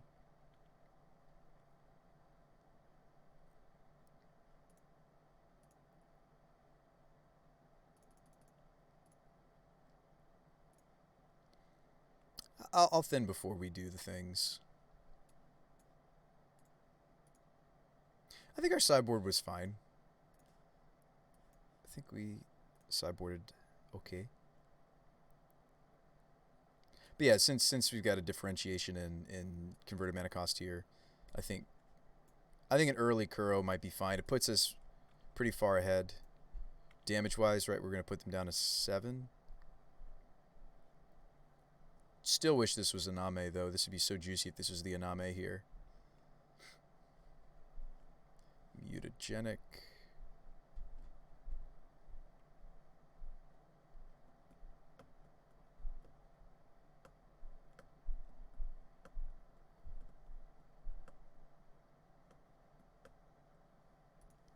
My brows are nice. Oh, well, thank you for noticing. I knew you were trying to say bruise. Yeah, how have you been, Pens? How you been? Ditch this. Draw a card. Of course, now we draw the Iname. If we draw land, it might be correct for me to, and we do. I don't know if we have that luxury though. So the problem, they're at 14. So the problem with going with the Iname line, well, hold on. I have a land. They're at 14. Iname puts them to 10. They might be putting themselves lower. Like maybe I explosives for 1, kill the dragon. Next turn, Vengeance, Iname, play land, get like. So what are the advantages of this line, right? So if I do Goryo's the Kuro, it stinks that we drew this exactly. If I Vengeance Kuro, the problem is, the problem. Like, yes, I clear out both threats, and that's nice, but I think I need the Army of Bloodghasts to actually close, and there's no guarantee I'm going to get another reanimation spell. Now, I could wait to Lightning Axe the Sprite Dragon. I think that opens us up, though, to them having the nuts of even more mutas and other spells to play on top of it. There's a pretty good chance that they actually wouldn't be able to. We have to hold this Blood Crypt, because we do need to have a land drop after we bring this back in order to get the Bloodghasts on the table.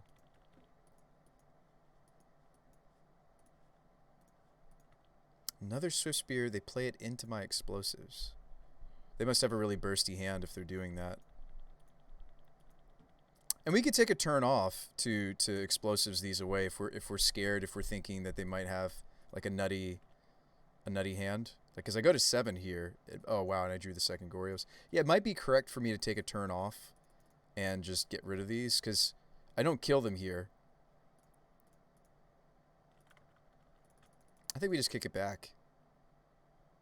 Could also block with Iname and still get all the Bloodghasts into the bin. I could Kuro Pit Lord them. Hit them down to 4. And then that's a little risky though to all the potential lightning bolts they might have. I think I like the line of just pop this, kill these. I don't know. I'm not as confident that we're gonna win this now that I'm at 7, folks.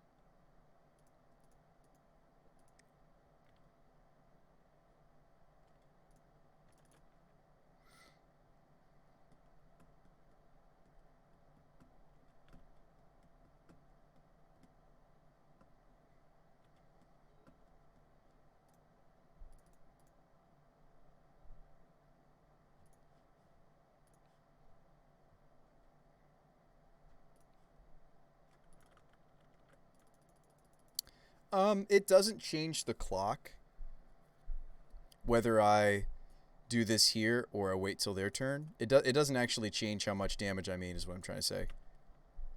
And they do have hasty threats. We may want to do this reactionary, or during their end step, I mean, reactionally. Food is ready, apparently. So this is our last game for the moment. Watch them have, like, Spell Pierce. That would be unfortunate for us. Like, I hope their hand is a bunch of bricks. Alright, Iname. Oh, you know what? No, this is a mistake. Because the ghasts are not going to have haste. So actually, this was a total mistake. Never mind. I was sitting here thinking pretty confidently that I made the right play. I should have just swung in with Iname. I mean, the flexibility of this line is I can use the Iname to block. Or I can grab the Kuro to kill, like, a Sprite Dragon. I think I made a mistake, though. But maybe they're just dead anyway. Because can I just... Is Obsidat guaranteed lethal? Hang on. So 1, 2, 3, 4, put them to 9, put them to 7, put them to nearly dead. If I just get the Kuro, they are dead. Unless they are able to kill Iname.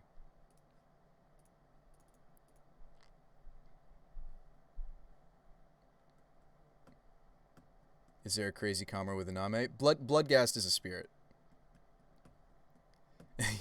You're talking in all caps. You're very excited, Pez. So that was game 2. They didn't do any sort of sideboarding. Now we have to... Unfortunately, Tormod's Crypts are coming in from our opponent. They also play Surgical, so we have to beat Surgical, and I have to beat Tormod's Crypt. We can, but now there's a lot more for us to beat. So, Borrowers, Bounce. Yeah, now... Do you think we go on the fair plan? All right, hang on. So we could. That's a good thought. Do you want to just full-blown transformational sideboard? Maybe. I think Feed the Swarm's just so bad. I don't want to be taking damage to kill their threats. It might be correct to switch gears. Honestly, it might be the right play to. That would mean no Kroxa either. Well, Kroxa you could still play actually, but. This feels like you're the control deck. Yeah, I mean, if you're right, then we cut these pieces, and we try to just remove their, like, so we can sideboard in such a way that we still have the combo, and we try to, we might run some number of Bloodghast anyway. So we could fight that fight. I'm not keen on having all the Bloodghasts because there's a reasonable chance they get Surgical, and then it's like, what was the point? I could have had something else in that slot. I mean, maybe we do play Feed. It just feels so bad, but I might just, if we're trying to play Control, then I just need every piece possible. The Boil does hit them sometimes, right? I don't know. They play Canals, and they play Mountain, and they play... I feel like the mana... Excuse me. I feel like the mana base of their builds... doesn't play enough islands. I mean, it might be good enough even just to kill one island, right? I feel like the Prowess or Blitz, whatever you want to call it. Yeah, they don't play very many. They play 2 Steam Vents. That's it. This build right here is 2 Steam Vents. It's not worth it. It's not worth it. I thought so. So we'll leave that out. We could play the Bloodghasts. I mean, I think that we do actually have to... It's too late now, though. I can't untransformational us anymore. Maybe Cathartic is bad. But this is the plan of, like, this would mean not running the Rakdos Charm, for example. Like, this would mean not running, and we would run, like, the Infiltrator or even the Feed. Like, this would be us not playing the Rakdos Charm because we're not bothering to fight. This is us not fighting over the Tormod's Crypt. This is us just being mid-range and trying to kill all their threats. If they bring in too much hate, your 1-for-1s are better. Yeah, and that's a way that we can win certain. Well, we're not going to win like this, but sometimes that's the way that we win post-board. Okay, 2 answers, some grind, seems right. Probably put back Obs. Could even put back the Bloodghast. It's okay. But we're really far away from this Obsidat, so that's like something if I'm gonna see it at all without our reanimation.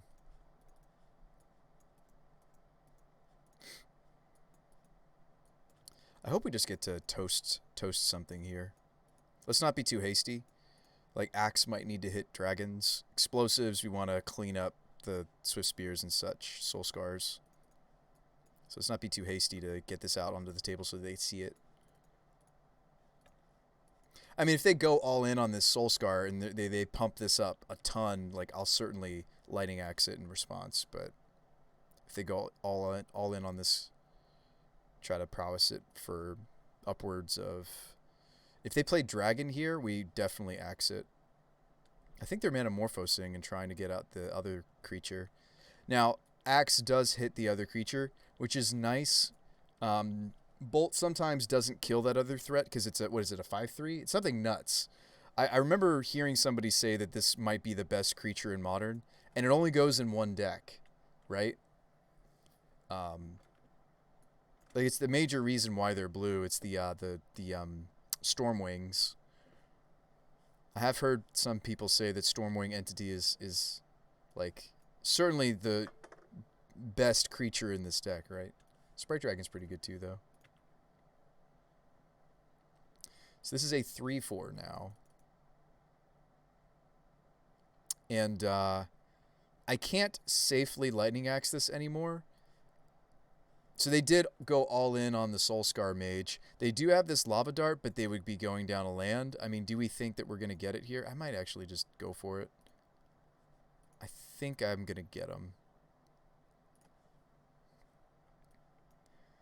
Show me 0 mana spell. Show me sacrifice my Steam Vents to Lava Dart. So they do have the growth. Oh boy. So I should have gone after him a little bit earlier in the loop here. So they are just all in on this one hit. We get to explosives it away. Painful though. It's like they're playing like what's that deck from back when? Way back when.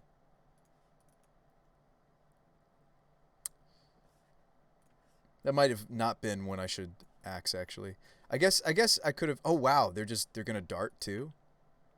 I guess maybe their other card in hand is a land. I don't know. This is interesting. They have one card left. The tilt would be that you accidentally don't go to combat, right? Or you accidentally don't attack with your creature.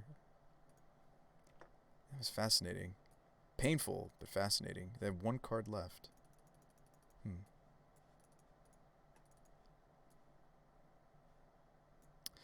I mean, the Pyromancer does block the mage on the ground. I think we do put this into play.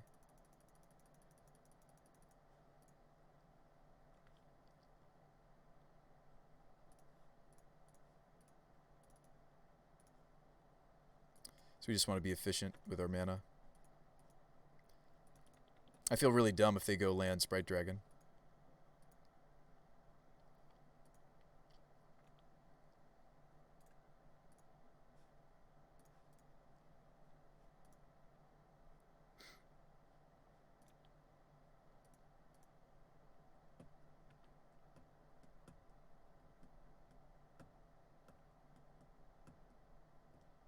Yeah, they were just all in this game. So I'm gonna go to 6. Gonna go to 4. I go to 3 if I fetch. I don't even think I fetch. Is there a Lightning Bolt deck? They were just the all-ins. Urborg's actually pretty good for us here because it turns on my Bloodstained. This is fascinating. We're not playing Pyromancer, I don't think. I mean, I guess you could. I guess I could have gone... Well, I couldn't go Mountain. I'd have to crack this.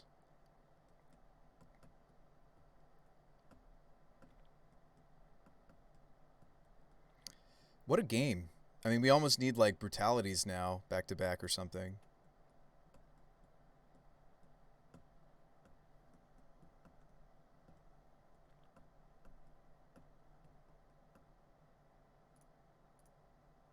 What a game.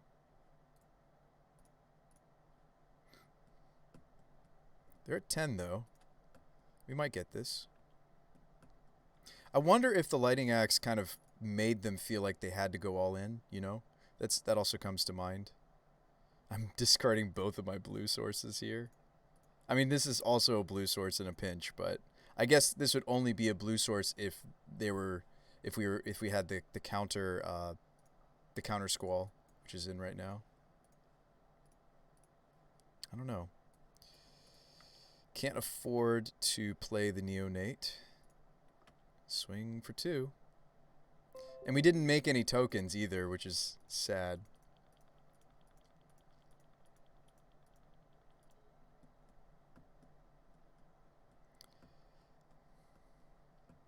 Sure. Yeah, if they just draw all their graveyard hate, that's like best case scenario for us. Feed, unplayable now, but it makes a token. Combat first, right?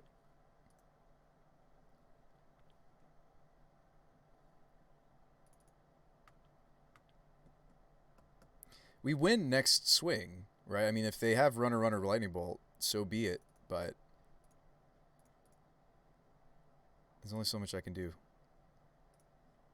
Pyromance. Watch me find brutality like in these next 2 cards. No, I didn't. Find a Jace I'm not going to cast.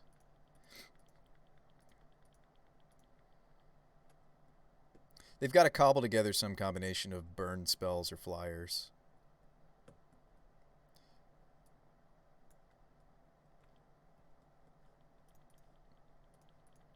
So they're going to see 3 cards here. Burst Lightning Bolt kills us.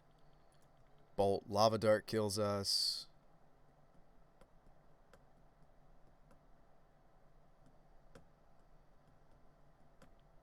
That's a really good sign.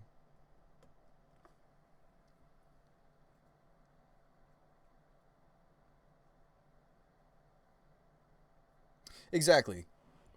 Ooh, got there with the fair plan against prowess. I'm going to go upstairs and eat a delicious burger, but folks, what a game. What a game. Huh. Wow. Magic the Gathering. Imagine that. Plat, imagine that. All right, guys. I'll be back. I'm going to leave the deck list up. We got one more game. We are 3-1. We prized with this jank, and maybe it'll be a 4-1 even. But we're certainly pleased with even a 3-2. Yeah, cheesing people. Didn't get to boil anybody today, but we played against Tron, some sort of black-white thing, Eldrazi Trons. We played against 2 Tron lists, Prowess, and also that black-white taxes thing. I don't know. It was just like black-white mid-range actually, right? Because we saw Gideon's and we saw Liliana's. Anyway, I'll be back later. See you guys in a bit. Should be like 20 minutes tops. So, I would normally say in this situation, don't go away. Certainly, please, like, go find something to do, but come on back if you want to see the final conclusion. See you folks in a bit.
All right, folks. Thanks for waiting patiently. I see there's a couple of you guys still in there. Sorry, that was a lot longer of a dinner than I thought. That was very generous of them to make me some dinner, so I didn't want to turn them down. All right, folks. Thanks for... So, we are 3...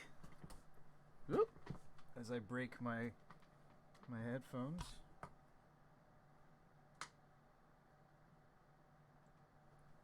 Wow, this is like jammed. There we go. The cable got stuck under the wheel of my wheelie chair. All right, so let's switch back to the other scene.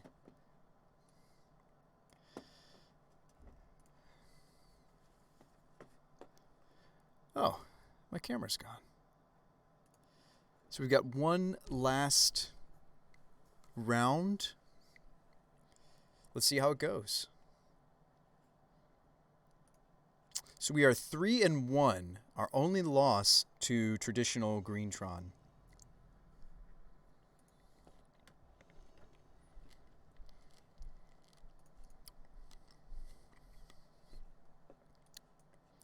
This hand is not the greatest, but I am going to keep it because we have no idea what they are.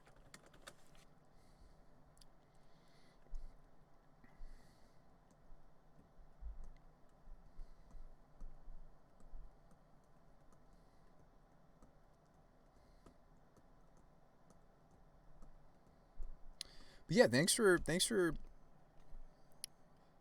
holding it down, holding it out.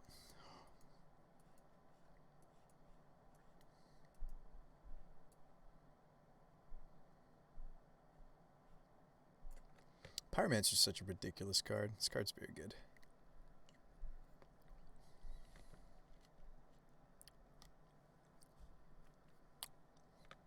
Hey, how's it going, Nick? It's been far too long, my man. How you been? We're 3-1.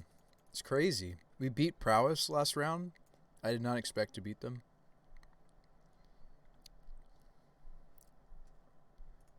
Ooh, opponent's playing a cool deck over there. I don't know how we will fare. Main deck Spellbomb. Yeah, that's pretty good against us.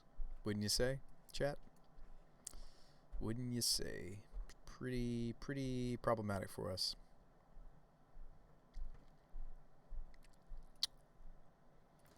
It's pretty unfortunate for us. Hey, what's up, the Faz? So am I thought seizing them? Am I deploying my Jace? I see you're playing a deck with transmutes. Oh yeah. Yeah, it has been a long time no see, Faz. How's it going?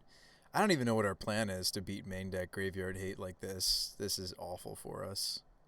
We do very poorly against main deck Graveyard Hate. I almost just want to plop down Jace, actually. You know what? I'm playing Jace. And maybe that's wrong. Maybe I'm totally supposed to thought seize first. I kind of hope that I can use Jace to coax them into popping. It's so likely, though, that they have removal for Jace. Why? I know why it's here, because they might be a Lurrus deck. They're not a Lurrus deck yet. Down goes the Jace. They're playing the Rock. That's what they're playing.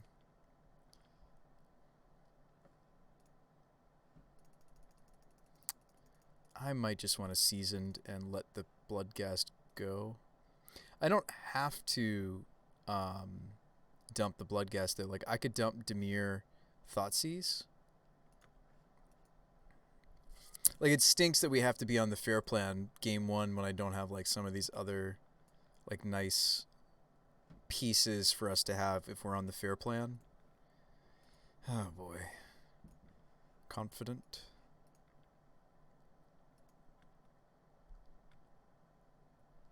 Another Jace.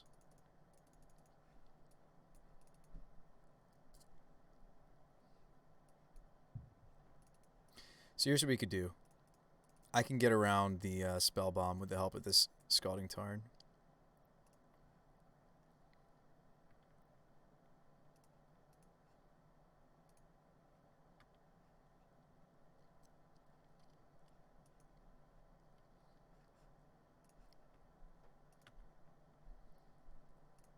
We actually might win. Double Pyromancer?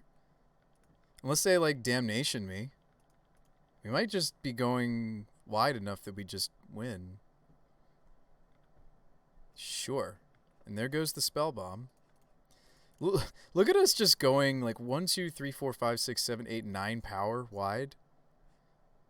Fatal Push the reveal.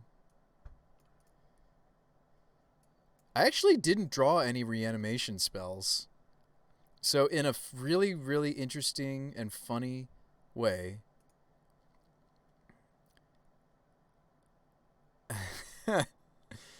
oh boy. Well, that's not true. I did technically, right? So our transmute creature is technically the 6th copy of reanimation. It's just the worst one. I might just want a cathartic here. If we had a lightning axe, I'm probably going to do that instead of Jace. We also know about the fatal push. Perfect. So I could plow through the well, I need to be careful. So Tarmogoyf is a 4/5. In response to me lightning axing the Tarmogoyf, they will push something. So like they would push the Bloodghast if I try to lightning axe the Tarmogoyf. Goyfi? The Tarmogoyfi. Here's what I could do. I'm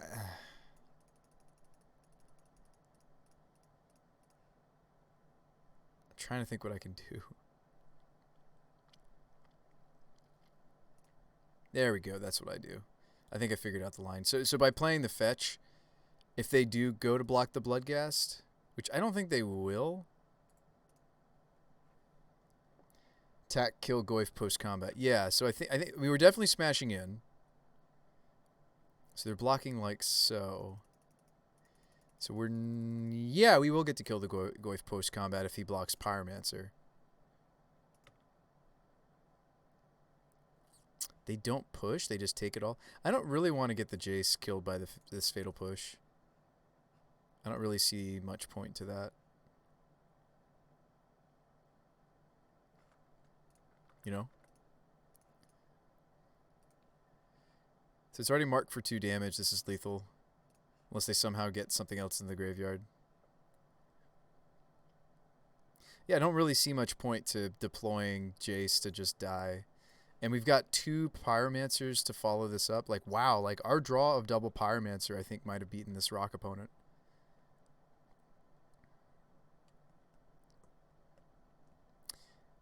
Like, the bottleneck for my opponent is definitely their mana, right? So, like, a lot of decks. So I think they have to push a token here, which they are. So there goes that fatal push. They had to block with Confidant, right? Wow, we just won with the fair plan against main deck Spellbomb. The rock is pretty well equipped when it comes to having hate. We didn't show them that we do the whole Iname thing, but I think against my opponent's deck we can't really afford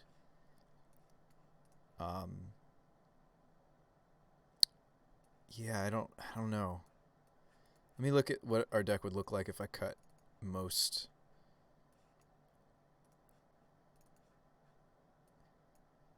Pia, Calidus. Borrowers are good because they fly over. Footsteps has a lot of targets, honestly, even if we don't have... Like, Footsteps hits everything in the deck, right? We can get back everything from Pia for value to using the Pyromancers over again to the Ox of Agonis. So, like, you actually can still run this Singleton Footsteps, even though we've cut a lot of our legendary threats. What about playing Borrower? Oh, yeah, we'll play Borrower, I think. I think we do play Borrower. I think we play Feed. Not just because of Leyline, but just to remove things. A Braid kills Confidant. The Aether Gusts could be played. They hit all the green spells in their deck. I'm just wondering if we want to do a full transformation.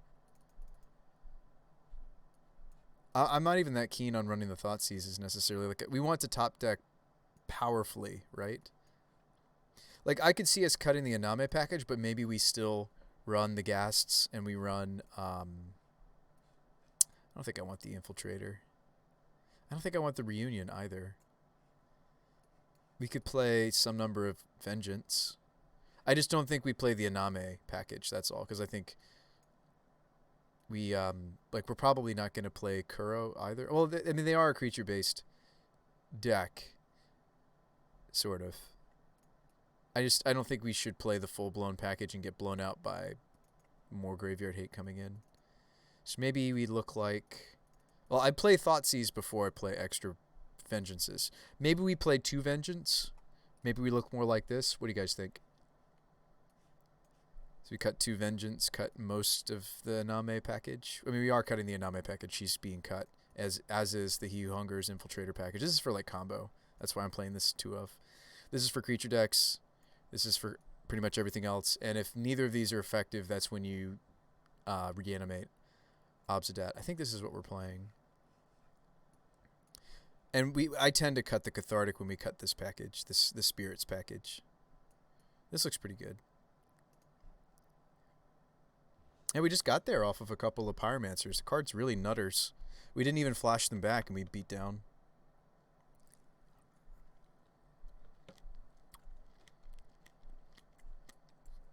It's really, really good for us to steal the first game.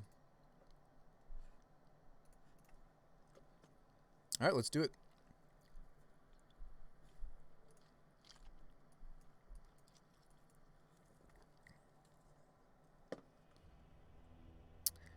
What? Ladies, gentlemen, we did it. We 4-1'd. We 4-1'd. We 4-1'd with 4-color Iname got kill. Nonsense. Got the QPs. Oh, we only lost to Tron, but hey, it's Tron. We did it. I'm a little disappointed because I had you guys wait all that time just to see that one little measly game. We got to do like a singleton. That wasn't really satisfactory. Do I have enough points? I totally do. I mean, it's usually wrong for me to spend these in not a league. I might be better off just starting another league. Hold on, let's open these. Lend me your ears. Let's open these chesties, shall we? Okay, now we have enough points where I might be okay blowing it on singies. Guys, but we got a planeswalker. Guys. But camaraderie. I actually like this card. There's cool things you can do with Command the Dreadhorde. You can what is it? Platinum Empyrean? Excuse me. Or does it deal the damage first? Aren't there weird things you can do with Command the Dreadhorde? Anyway, I think there's things you can do with Command the Dreadhorde. Oh, Gideon Planeswalkers, right? All right, we'll do a singleton, actually, because I think I want to change up the deck a little bit before it goes next league. Wow, we got there. Let's just do a 2-player queue. There's already somebody waiting for us. We already have our first victim. Wow, that was crazy. I did not expect this list to 4-1. Like, you know, we build all these wonderful, like, reasonable... Thanks for that.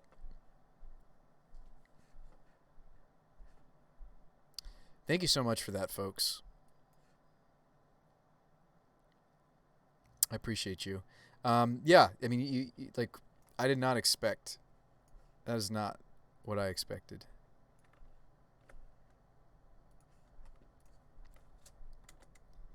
Now, this is not a keep, right? This hand does nothing. We can certainly get a 6 that actually has a plan. Oh, this 6 has a plan. And it is probably our worst and most specific legendary, but it's a plan. I mean, the plan that this hand has is Pyromancer. This card's so stupid. This card's so good. Seasoned Pyromancer. This card's very good. This card is very good. Too slow, though? I don't think we mulligan to 5. If they have a creature, it's not too slow. Well, He Who Hungers, though, is not what we want to be doing. We want Iname, so we have our pile of... let's go Raugrin Triome. Just in case we draw our only main deck blue cards are the 2 Jaces, right? Yeah. Oh, well, the Infiltrator Transmute. We don't ever hardcast it. I don't think we ever will hardcast it. Unless our opponent's at like 1 life and we just need to finish him off. Ooh, I could go Delta as well and get the other Triumph. Guys, we could have perfect mana.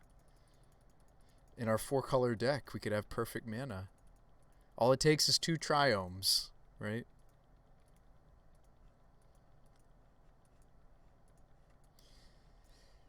Alright, Breeding Pool, do nothing. What are you playing, opponent? Ah, I thought they might be Infect.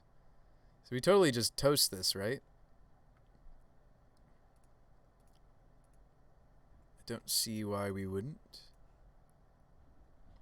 Is this actually a matchup where we would consider Vengeancing something as bad as this? I guess if we get desperate.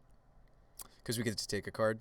But they already have a threat. But maybe, I don't know. I can't imagine I'm not playing Pyromancer next turn. The only reason to do this is it's a really bad Thoughtseize, right? I hit them for 3, and then I take a card. That might be better than me not interacting with my Infect opponent at all, though. Actually, you know what? He who hungers blocks and maybe gets a pump spell out of the Ink Moth, and then we get to take another card. Oh no, activate this only as a sorcery. So do we want to block the Ink Moth? Or do we want to take a card? That seems really bad. I'm sad that we can't do both. And we're not getting the Soul Shift or anything.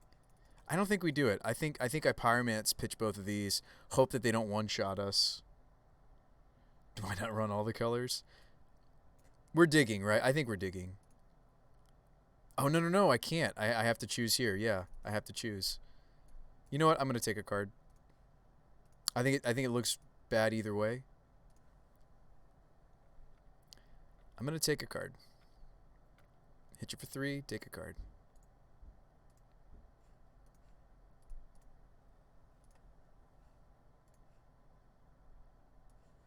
So they have double Become Immense. We definitely just take the scale up. Easy. They have a Spell Pierce. Ooh, okay.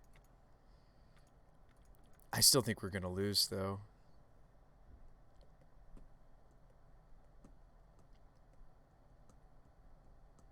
Well, now I know that we were actually maybe just going to get pierced if I went for the block line. Block the Nexus.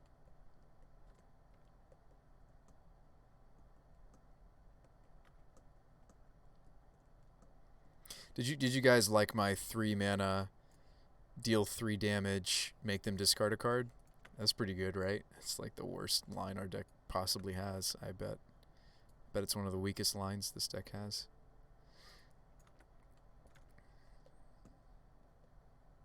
So we are giving up a Jace, maybe. Is Jace better than Seasoned Pyromancer here? I think Jace might be better than me playing Pyromancer. Because next turn, hopefully I find a different thing to reanimate and Jace will have flipped. They can't become immense, right? Yet? No, they can. I think we're just dead. No matter what I do. I think we're just going to lose. Infect has got to be bad news for us. Out of all the... I'm glad we didn't face Infect in the actual league tonight. It's crazy that we went 4-1. I'm still just perplexed that we got to do that. I did promise my landlord upstairs that I was going to help them with something, so I think after this game we will shut down the stream. I was going to show you guys that other game I was talking about, the one that's kind of like half Slay the Spire, half yeah, kind of Slay the Spire meets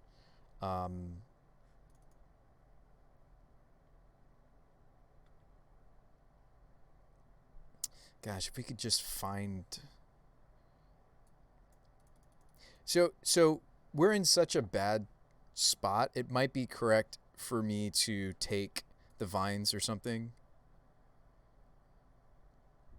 It might be correct for me to flip Jace here and instead of Pyromancing, Gorios the He-Who again. Or like Lightning Axe the Noble, but that seems bad because they have a Vines.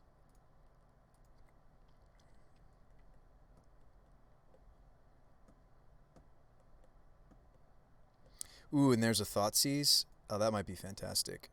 So I actually might Thoughtseize, Jace Thoughtseize, play Pyromancer.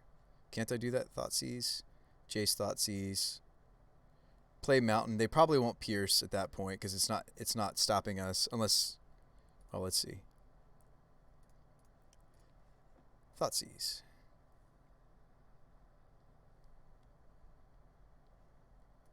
I'm pretty sure we just take both of the Become Immenses and maybe we have a game. They might even spend some of their time killing the Jace. Okay. Okay, so I'll pay for it and we'll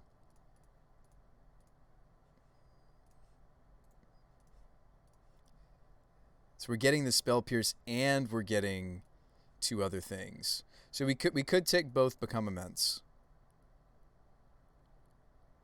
And then they have 1, 2, 3, 4, 5, 6, 7, 8.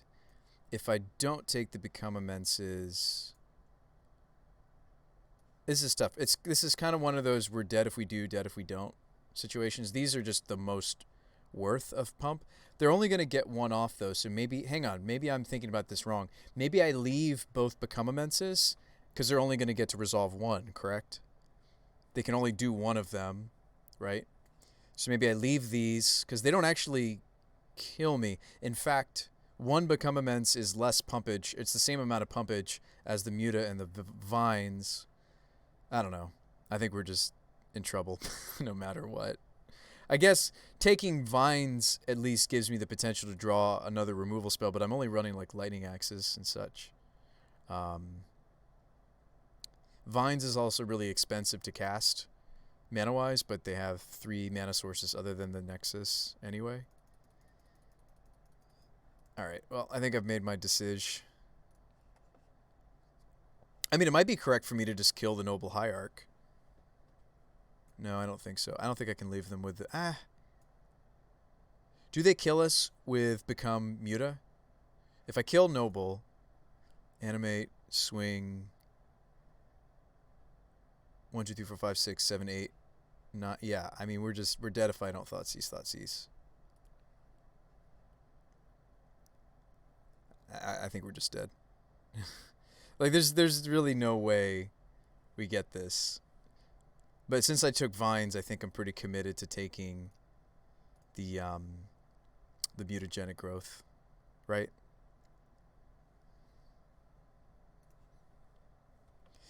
Yeah. Well, we're not just top decking, right? We have the it's too bad that we can't Jace onto their particular threat. So their hand is to double Become Immense. Okay, so that's their top deck.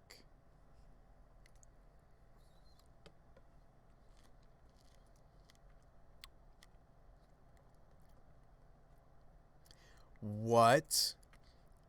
They're spending an attack on Jace? That's fantastic for us, isn't it? We might actually have a chance now. It's probably not a blue card that we're drawing. There's only one other Jace, so I'm going to leave the Triome open, the Savai Triome. And give me a Lightning Axe. And they have to draw nothing. Or I draw a Thoughtseize. This is like one of those situations where it doesn't really do all that much for me to take a Become Immense, though. But the Thoughtseizes are dead. Should I actually get this going so that I could flash back the... I probably should have played this, actually. It's just, we have things like Cathartic Reunion, so I don't know if I want to do that. We're dead here, right? 1, 2, 3, 4, 5, 6, 7, 8, 9, 10. I'm dead.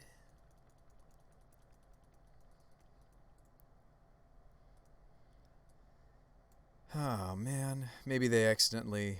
I don't know how you mess this up. There's actually no way to mess this up, and other than, like, their internet craps out. Anyway.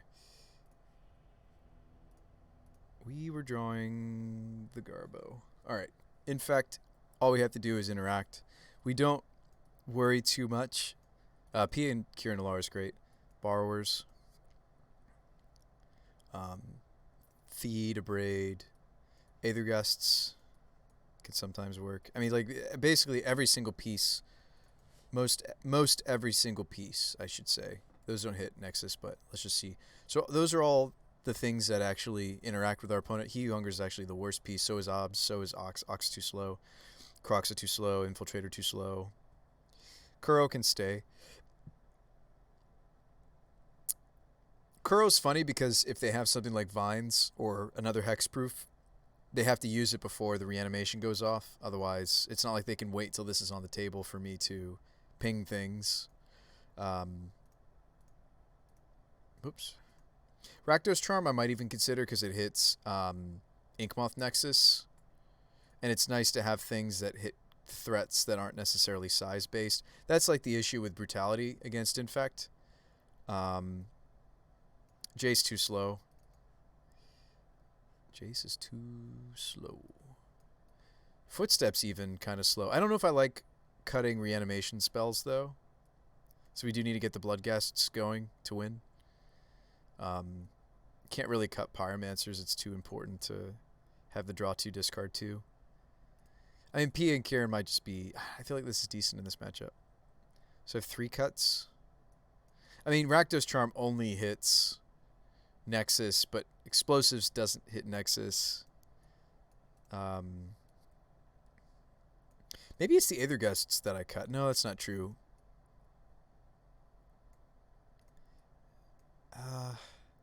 You know what? I might cut these. Because I think the nice thing about Borrower is I can bounce and then I can block with it later. I think the Aethergusts are actually overkill. They're good against specifically my opponent's Delve spells. That's the only 2 that they run. One more cut. Maybe the Brutality. I mean, it's okay. It's good to leave in some discard. I mean, discard outlets, I should say. Like, for example, this hand almost has all the things we want, and it has interaction. We'll keep this. And I'll just... For many reasons, you turn 1 Thoughtseize when it comes to most decks in Modern, but certainly Infect, we want to be able to snag a Glistener Elf. So they kept a hand that's no Infect threat. No Infect threat?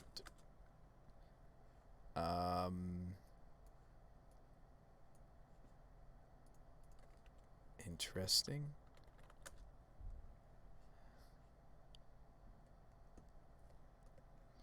I might take the Noble.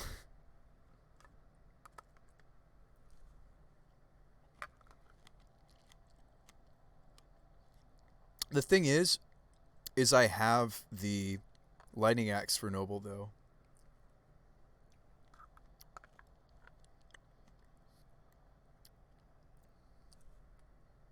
Nah, I'm going to take Noble. Because, like, what else do you take there? We can play through the Spell Pierces.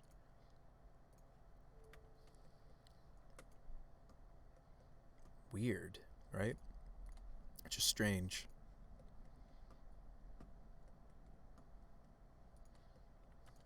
What a strange world. Snorlax says might probably. I think might's good too to take because we had the Lightning Axe that answers the. Yeah.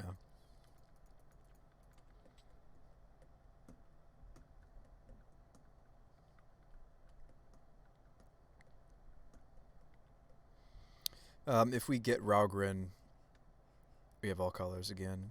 We don't have really... Oh, no. Yeah, we have the Borrowers in, so... I think it's got to be Raugrin. Although Obsidat's not in, so actually that didn't matter. But whatever. We don't have anything white. I mean, like, Explosives being more colorful, but that's a minor thing. I think we probably still dump Iname. Let's attack first, though. Probably still dumping the Iname. That might not be correct, because we could get this Bloodghast going as early as this turn, And I don't have a Reanimate spell in my hand. And I do have the Lightning Axe and the Pyromancer to get the Iname going later. I think I'm supposed to dump the Ghast, actually, in this situation. Because I get hit land. Okay, I don't, but that's okay. The problem with explosives, just playing out explosives here, is I don't know whether it's supposed to be set to 1 or 2. More likely, 1 is what you set this to, because 1 hits both Noble and Glistener Elf. But I also don't necessarily like preemptively playing explosives. Also, it gets pierced in this situation. That's another thought I'm having. Is this where they need, like, the Singleton Dryad Arbor? Is that what they're going to go get? No, never mind. Ooh, Geist. Okay. Spicy. So I, like, need land. I might just die to this. Good thing we took game 1, right? Oh, no, we didn't. We died. So I think we're going to lose this match.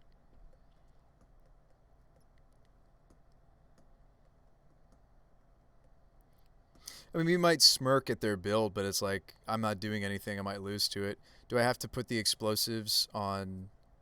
do I just have to play out on explosives? So that we're doing something with our turn? I think explosives on 0 is a really sad excuse. I know it's awkward to, like, put an explosives out there. Like, maybe I'm supposed to try to get this tagged by the Spell Pierces. I don't know.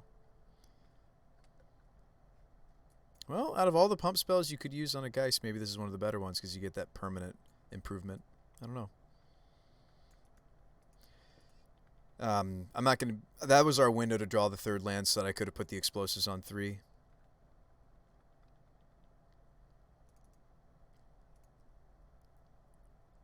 Like, if I was going to put an explosives out there and try to preserve life total, maybe... I'm doing this because I just need to get the Iname into the bin without necessarily needing to use the Pyromancer. So, like, I need to rip something like a... I need to rip a... Goryo's, or I don't know. I somehow have to play through double Spell Pierce. I just don't see us getting this.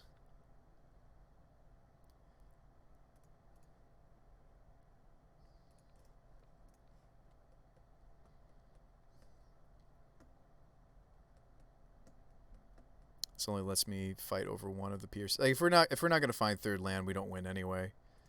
So.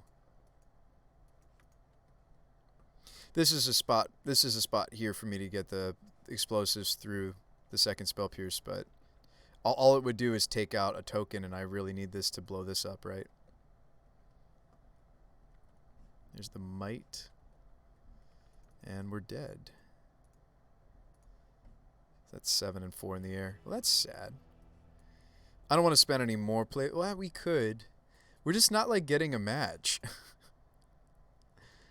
I wanted to play one more match before the end of this stream, and we didn't really have one against the Rock opponent. They just scooped and let us have the league. We played against Infect, but it's just such a fast matchup. It's not all that satisfying. I guess we're one to talk because our deck can also be pretty quick when it's doing the things. Yeah, it was a bit of a rough run. I'm trying to see if that player is going to queue again. I'm kind of trying to wait and see.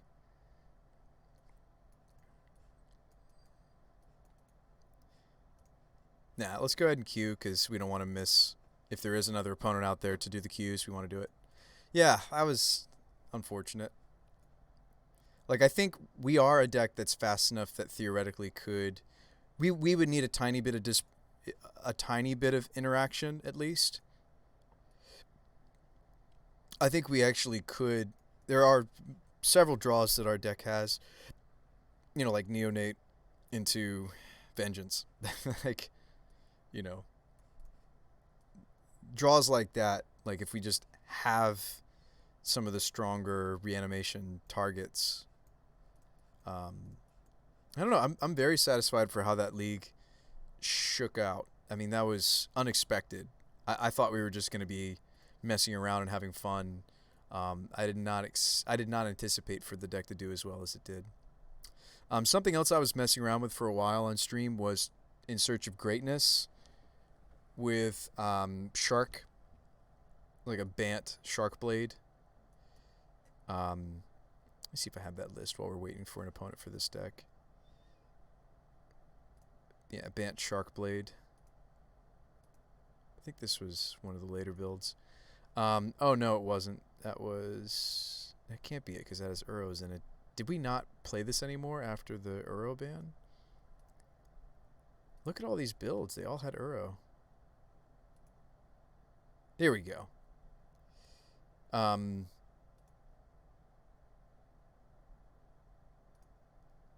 so I had a few different takes on... I think this was actually the latest build. Here we go.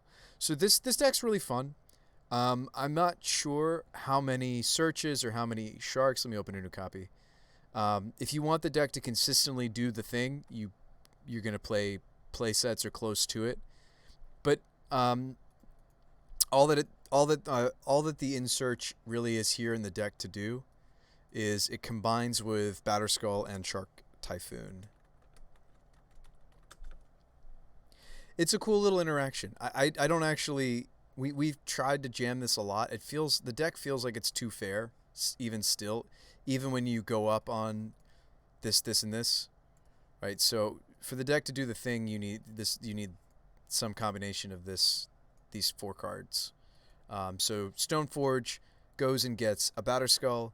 If you have In Search of Greatness in play, you use Stoneforge to put the Batterskull in, and if there's a Shark Typhoon in my hand... I mean, there's lots of just like ifs to this build. Sorry, you couldn't see the sideboard. There's lots of ifs, right? I have to draw this, and this has to not die, and I have to get this on the table, and I have to have this in my hand. There were lots of like... The cool thing, though, is on their own, all of these cards are actually serviceable. So it was kind of a really neat combo in that it's not necessarily A plus B. I just need some of the combo... Right, in other words, like you could always just be making sharks. It's just I think the meta isn't in a great spot for something like this. But it was fun to play and was interesting. And I don't know how we would get back to this many copies. Maybe the thing that you play a 3 of is the In Search, because all that In Search does outside of the Typhoon Batterskull interaction is it's just a scry. That's all that it does. It sometimes puts like Teferi into play for you, but that's about it. The deck is already a lot of flash. It'll sometimes like cast the swords for you too. Like if you have an In Search and an Ice Fang, or an In Search and a Stoneforge, you can like put the swords into play without having to pay for them. So it does a few minor things, or like sideboard cards. You know, we sometimes get free Ashiok or whatever. But by and large, the reason to do this nonsense is you want to put Shark Typhoons into play. Now the other thing to think about is we're not actually running all that many non-creature spells. So what we were finding was even once I got the Shark Typhoon into play, we weren't making lots and lots of sharks. We were making a few. So maybe something else that we would consider is maybe moving away from such a creature-centric... But like it's so common for these Stoneforge builds to be like a Teferi spell queller list. The problem with that is we're not... I mean, I don't know how many non-creature spells we need to be running before we're really maximizing the shark token generation. It lets us turn the mana leak any top deck mana leaks into something more serviceable. A 2/2 flyer. So I mean, there's cool things about this interaction. But I'm not convinced that this is we can like cut the random spell snare. You know, so there's things you can do. You're playing Ice, not just because of the mana leaks or anything like that. You're playing Ice because of Codal, is why you want to play Ice. Sure, it's awkward that it's not instant speed sometimes, but by and large, it's fine. You could like sideboard the forces. You know, there are ways you could make this fit. Maybe we main deck Toski. I don't have any 4-drops, so sometimes you get to a spot where you're not getting the value out of In Search, so maybe we just put the Toski in the main. It's not that easy to run that many non-creature, non-instant sorceries in any modern deck. A few playables off the top of my head would be Planeswalkers. Yeah, I mean, we could play like Jace. Like Jace could also be. Jace plays just fine when it comes to Stoneforge.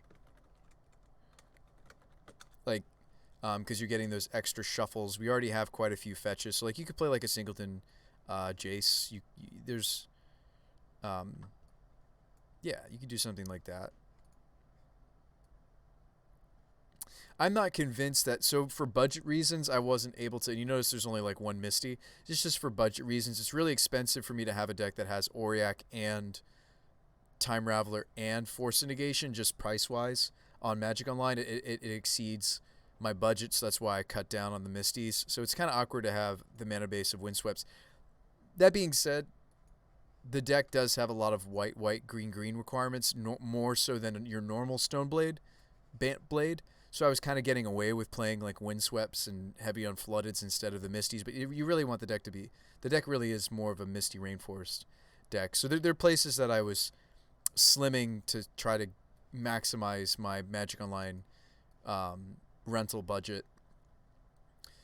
But yeah, what's our blue count for Force? Well, they're in the sideboard, so I guess when you bring these in, we got an opponent. Jace seems great in this deck. Yeah, Jace is good. Yep, the extra shuffles. This hand is fascinating. I actually could consider keeping it because while it doesn't look like all that much, it does have what we want to get into the bin. It does have a Lightning and a Neonate. It would need to see... We're seeing some of... like, we're seeing basically most of the non-black sources. I actually am going to keep this. It's practice room. I mean, or excuse me, it's the queue, so...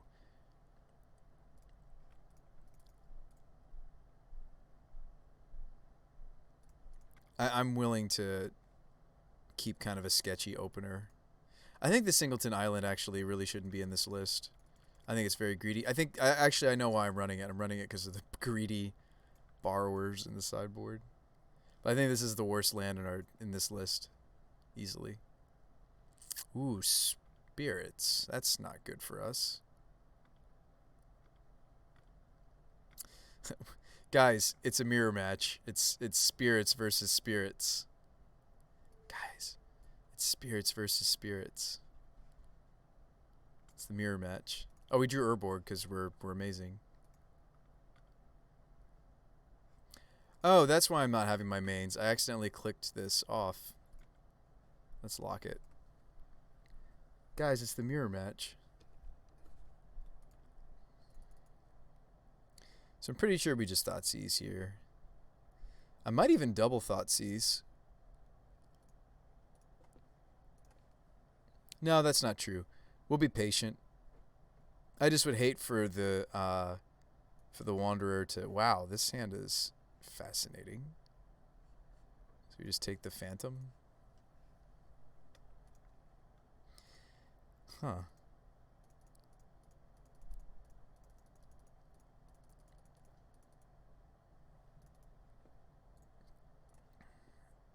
I'm going to see if I draw another Neonate or something.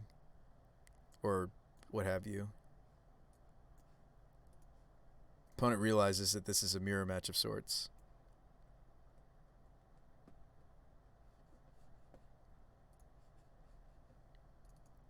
I don't know. Look at my draw though, Snorlax. Look at my draw.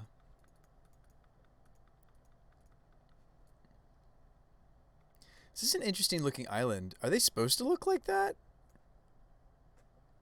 I thought they didn't look like this. What's with the frame? They don't look like this. What is going on? Is this a moto bug? Fascinating. Wow, we drew the Gorios. So, I could get a Iname going and not worry at all about the Esper Charm. I don't think we care. So I could get a Iname going this turn. You think it's because of Urborg? Oh, Urborg did this to the island. Okay. Thank you for explaining that because I was so perplexed. I might be tempted to take the Esper Charm. I kind of just want to start doing our thing, though.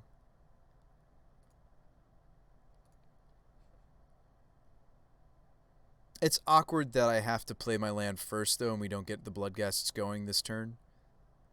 Cancel. What else could I do? Because that's normally the reason why we want to... Well, if I wait till the end step, then there's too much potential that they, like draw, like, Rattle Change or something. In fact, this Vengeance is vulnerable to a...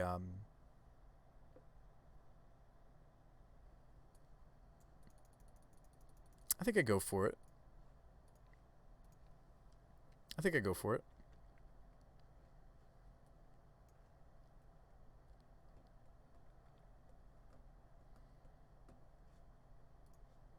Let's go get all the goodies. I'm not sure we're winning this, actually. I mean, it looks like we're going to, but because they're on full-blown top deck mode. We are letting them get the Esper Charm off, though. But I don't want to top deck any of those. I'd rather they all be in the graveyard. We have land for the Ghasts to come back. We'll swing for 4.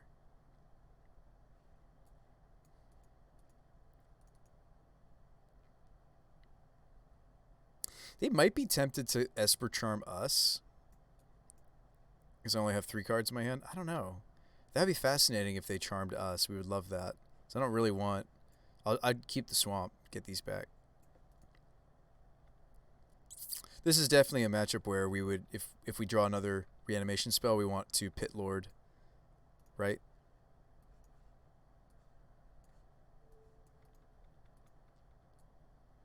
It's definitely Pit Lord over anything else, right? Yeah.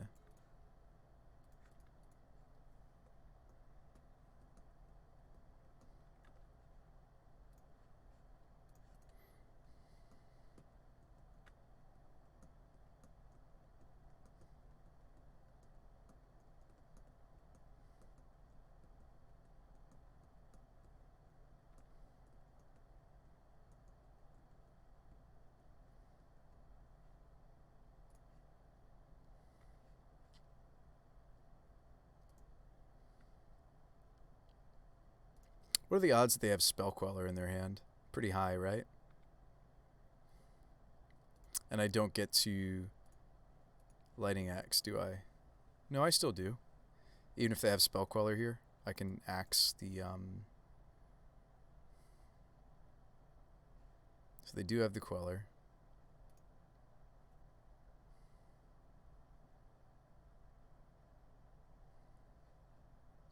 I also can just axe the Queller here.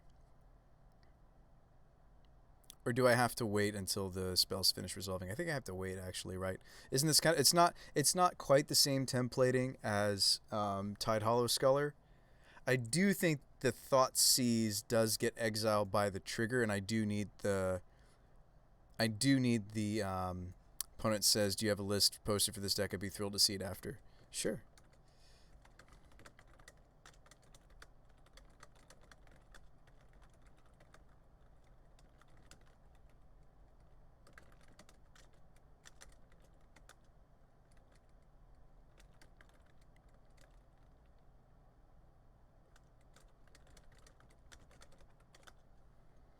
You have to wait. I thought so. But we have enough mana to pay for the Wanderer, anyhow. So, yeah.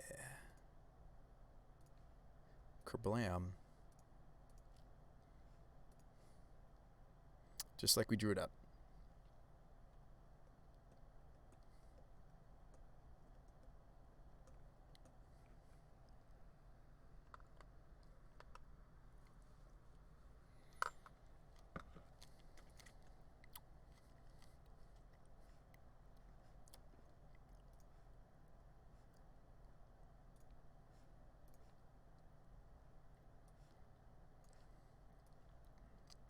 So Skyclave isn't the worstest thing, right?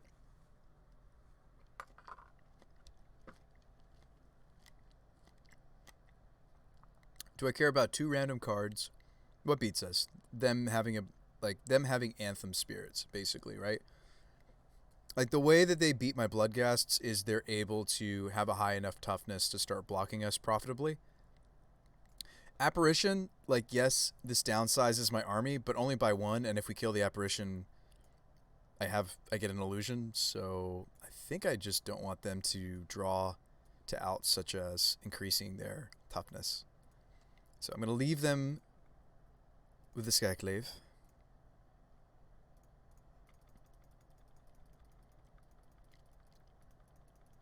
Isn't it better to thought seize before you play the swamp? What if they had a random path? You make a good point, Big Loss. Well, they drew it off the top, so that sucks.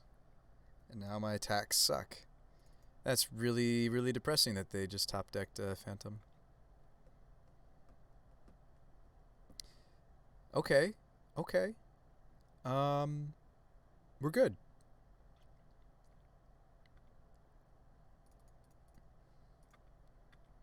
When they go to block with Phantom, we kill Phantom.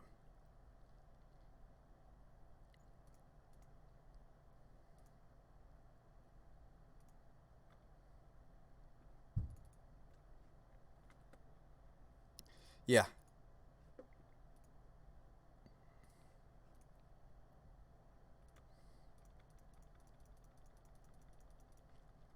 We're main decking brutes, not really so much as a meta call, but more so as we just needed discard outlets, and I wanted to run them in the sideboard anyway.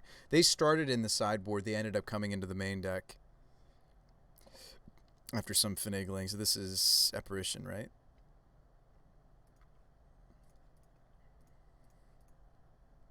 Good thing they're at 10 life. Like we top deck a land, we are in business. Land, please. We're down a ghast. It happens. Like, usually one of the ghasts, you know, like, not usually, but a reasonable amount of the time, one of our ghasts will get sniped by a just double draw brutalities. Ooh. Okay. We draw land.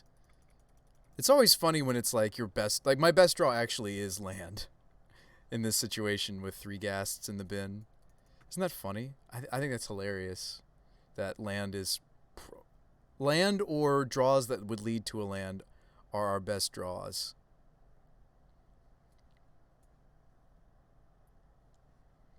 Did it?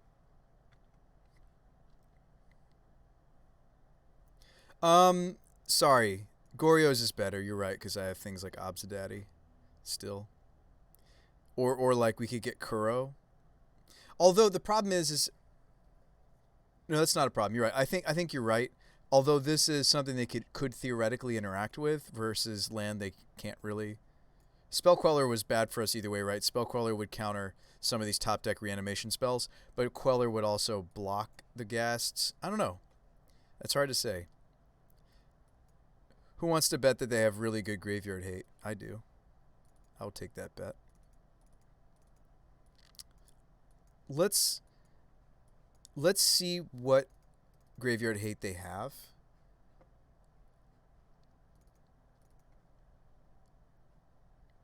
These block well. These like that we're going to be killing their creatures more often. I wonder if they have like Aether Vial. I don't know if we can afford the Rakdos Charm, but I'd be curious. If they have Mana Leak, land would be better. So I actually do have room for a little bit more. I don't know if I want the Cathartic Reunion now that we're thinking about siding out some of our... I don't know if I can cut the Bloodghasts. I think Infiltrator is really bad if we don't have He Who.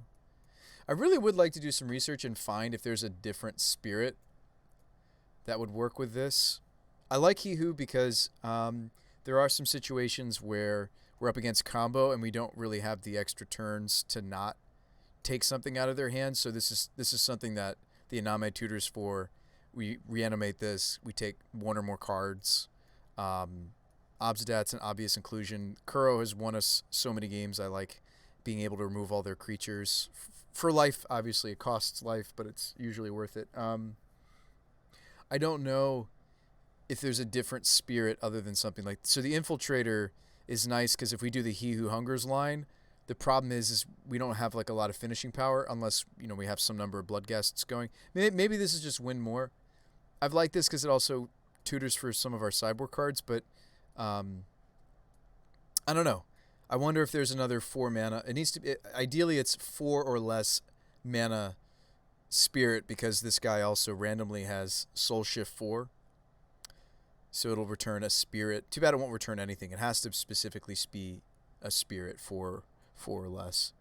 Hey, what's up, Dry? How's it going? Okay, so we have 18 seconds, and I have to figure out what what what are we running? I don't know about the counter squall. Actually, yeah, we'll run the squall. We saw Esper Charm. Yeah, and maybe we play a few Gorios. It's tempting to run Kuro somehow still because it's good in this matchup, but without the Inames, I think it's not worth it. We just, I want to see what their graveyard hate looks like, so we're slimming down a bit on the Gorios plan. Sand looks fine. Play the Armageddon 4-drop Spirit. Yeah, that one does. I know what you're thinking of Celestial Kirin. The problem with Kirin is it doesn't really nuke all the lands unless we have 0 mana spirits. But that's an interesting idea. There's also lands don't untap. There's also Hokori, which would do something similar for us. Hokori, Dust Drinker, lands don't untap, but they do get to untap 1 land at a time. Like, this would be, like, by the way, this is another way theoretically to fight combo. We could do this instead of the He Who Dimir Infiltrator random. Like, this is another way for us to fight combo decks, is just make it so that their lands on top. But then you're like, okay, well, wait, Sean, weren't you looking for a spirit that you could get off of the He Who that Soul Shift 4? Well, yeah, it's just they're situational, right? Like, He Who's going to beat certain combos where we just have to take them off of an A plus B combo. Hokori, Dust Drinker will beat other types, lands-based strategies, right? Like the Titan decks and such is what this will beat. So, or do really well against. So it's maybe this is something we could try instead of the random Dimir Infiltrator. I like that the Dimir Infiltrator was a little bit more flexible, but yeah, I mean, the issue with Hokori is we need to keep him, right? So never mind. Never mind. I don't know why I was thinking we would keep it. Doesn't work with Gorios. Apparently our opponent's also a streamer. Oh. Nice.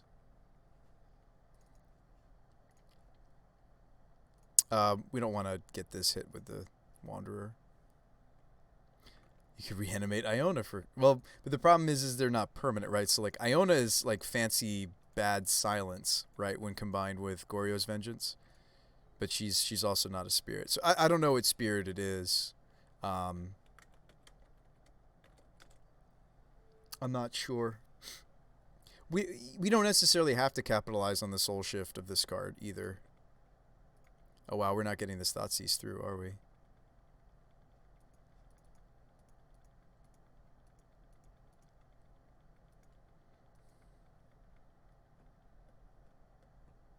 The old Cavern of Souls Esper Charm deck.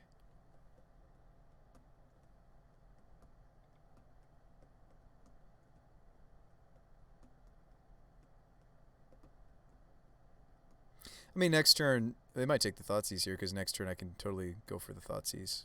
Right, because they'd have to spend both Wanderers just to answer 1 Thoughtseize. That seems really bad. Oh, wow, they take the Brutality.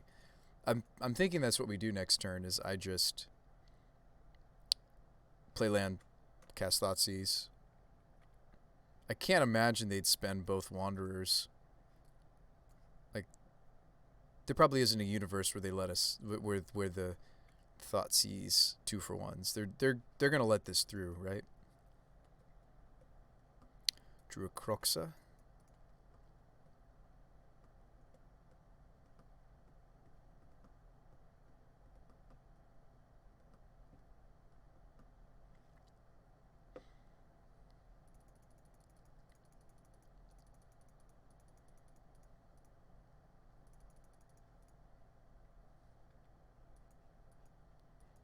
Yeah, I can't imagine.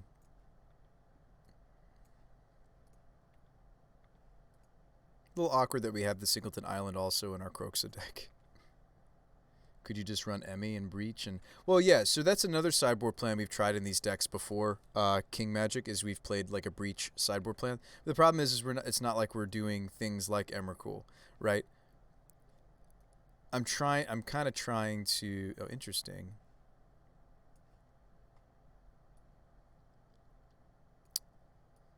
Interesting. So we take the Wanderer because the Brazen Borrower will kill this image, right? We also might just dumpster the Croxa with Neonate at some point. I'm thinking this is going to go get a Tri-land.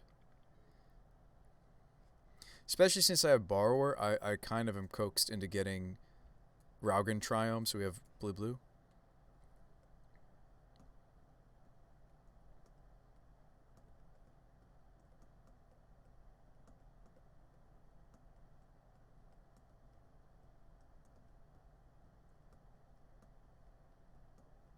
Wow, they're imaging a Wanderer.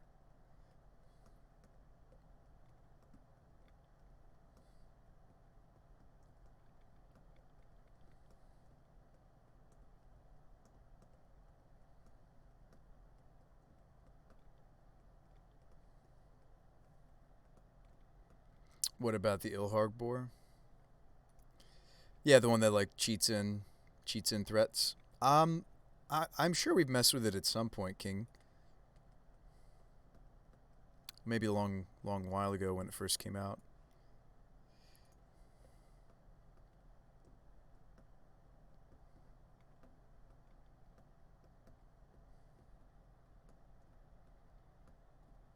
Grishel Brand Pile. Alright, Reunion. Seems really bad against all these. I'm pretty sure I'm just going land, borrow. Get the other Tri-land.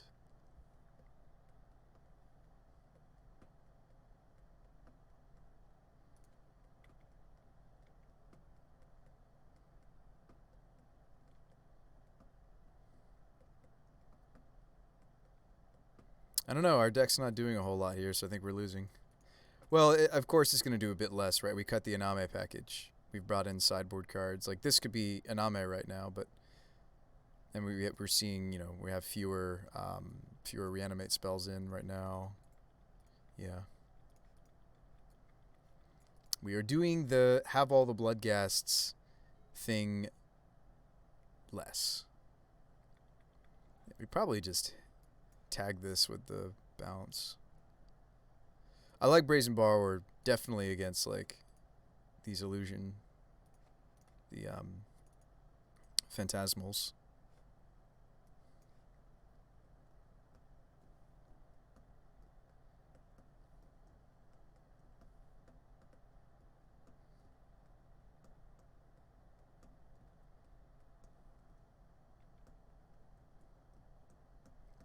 I mean, that doesn't save this, but it does pump their team, and I think we're just dying. This might be a case of we're on the draw.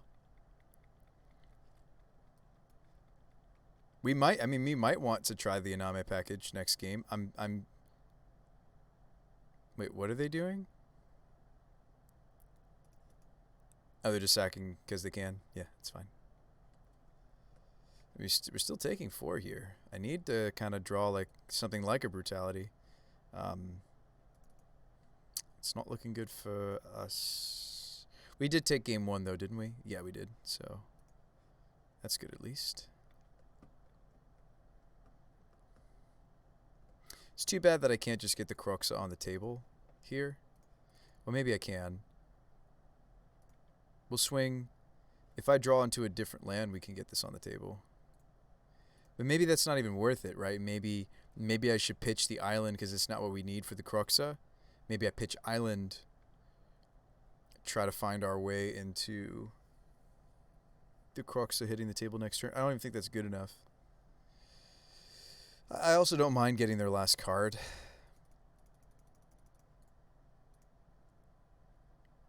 Well, this is the window. We could get the Croxa on the table right here if we hit the right land. So I think the right things have to come up for us anyway. Give me Urborg. Give me swamp. Give me something. Okay, technically that gets him on the table, but then we're just dead. Um, so what? I asked for this, right? We asked for this. If I reunion, they probably won't fight me on that. I doubt it. That's really too bad. I'm going to keep the steam vents. Maybe they would pop both of these. That would be great for us. Okay, they don't. So there's a braid. So I can shock, kill the rattle chains. Well, I won't because they'll pop a wanderer to protect it.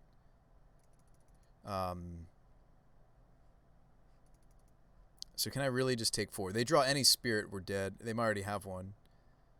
And then next turn I'm not even abrading and bringing back Cruxa. I think we're just dead. So they didn't show us any graveyard hate. They also do have islands. I don't know why we didn't consider the Boil. We should have had that in. Did somebody say Boil in chat and I missed it? We should be running Boil. Boil awkwardly does kill my one of Raugrin. It does also kill 2 or 3 other lands. So this is another reason why I don't think we should run the Singleton Island, because I was considering running like a cheeky Boil. So I think the next iteration of the deck isn't going to run the Singleton Island. I think we'll run like 3rd Blackcleave Cliffs. Or just another fetch land. I mean, either or. I think going high on fetches is usually smart when you're playing, 4 colors. This is a lot of fetches though. That would be 11 fetches, right? That would be 11 fetch lands. But I just don't know if I can justify the basic. I mean, maybe even instead of double mountain, we play another Blackcleave. I've thought that for a while. That I think the original build was heavy on basics because I was originally playing, what is it called, cleansing Wildfire was in the original build. Maybe that's why there's still so many that might make sense. I don't know. And I don't even know if the random Urborg is all that necessary. It doesn't come up all that much that we need this to turn on like hard cast Bloodghast. Like if anything, I think we would save a lot of life points if I just played a playset of Blackleaf, to be honest. That's most of what the deck is and is doing. So maybe this is a change that we make. And again, I would love to find like something that works with He Who, but for now we'll just keep running the placeholder. Anyway, maybe I cut the island when we bring in the Boil. I don't know. I feel like this deck doesn't have enough land if I do that. Also, we've got these Brazen Borrowers. I just don't know.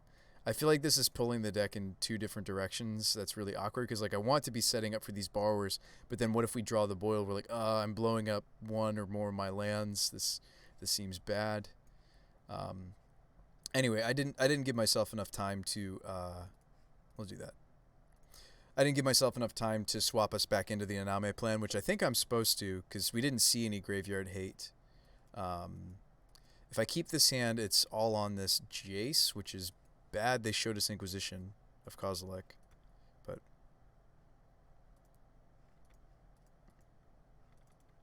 maybe you still lead Lightning Axe there. Yeah, they did show us Inquisition of Kozilek. Well, they're not playing that here. This is probably Aether Vial.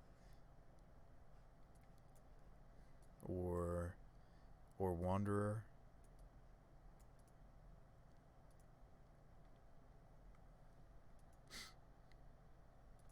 No, you'd be surprised, Dry. I swap out of the Inames.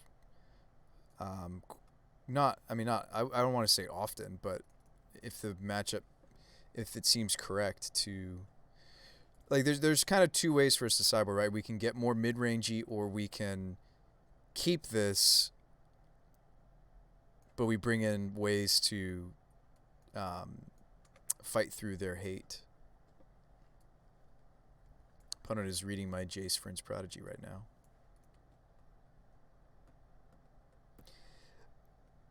Yeah, exactly, right? Like the only things that are really truly harmed that we have in still are like there's like a couple Gorios. Like we're a lot less attacked going this way.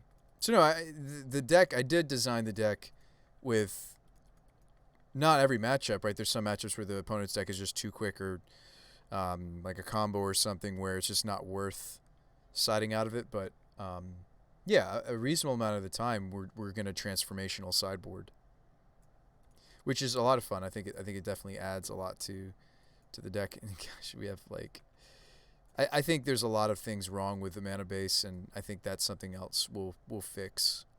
Like imagine if both of these right now were Black Cleave Cliffs, right? I think we should just be running these as our basics. This is a great draw. We did not deserve this. If I Brutality and Axe, do we flip Jace? I wonder if we flip Jace if I do all that.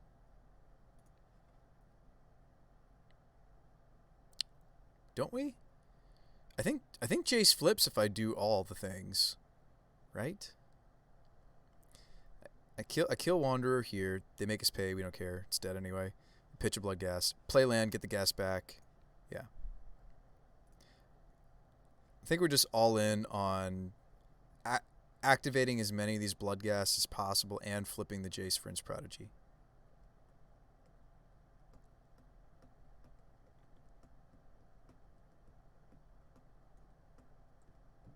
Like, I don't even necessarily care if they counter my Brutality. I really just want to flip my Jace, don't I?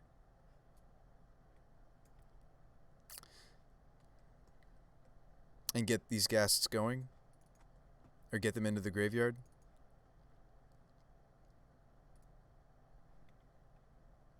I think that's true.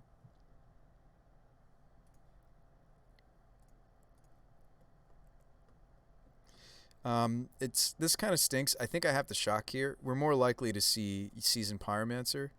So I think I am getting Blood Crypt.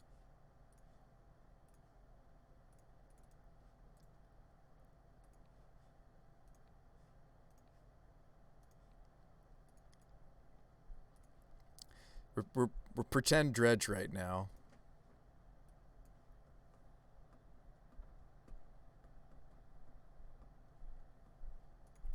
Yeah, you counter it.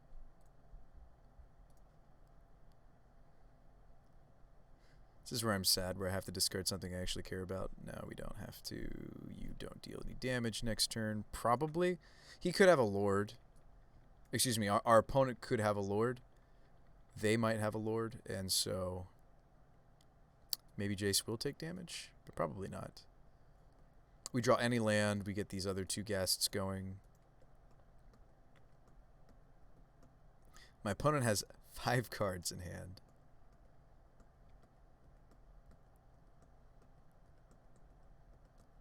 This is a good draw.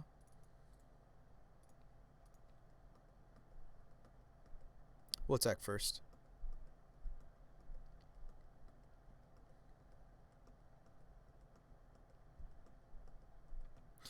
That's actually really good for us, isn't it? So I get seasoned.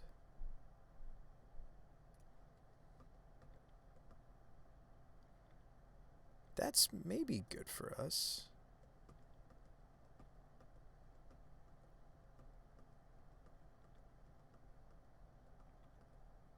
I don't know. I'm a little worried that we're like this looks pretty good, but they probably smash into Jace here. We've Jace plus on the captain. I don't know. Oh, they're shocking. That's scary.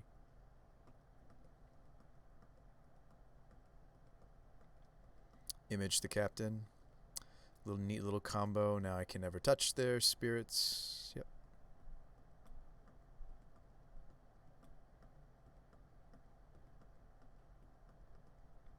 They take my Pyroman. don't know if there's a way that we can win this anymore. That's too bad.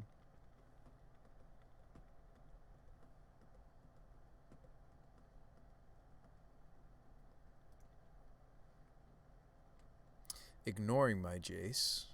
Rude.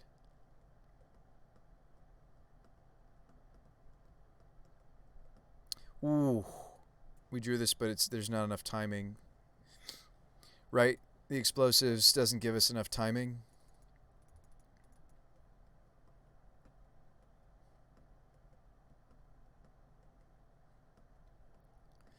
Right, because I'm at 9. This is 1, 2, 3, 4, 5, 6, 10.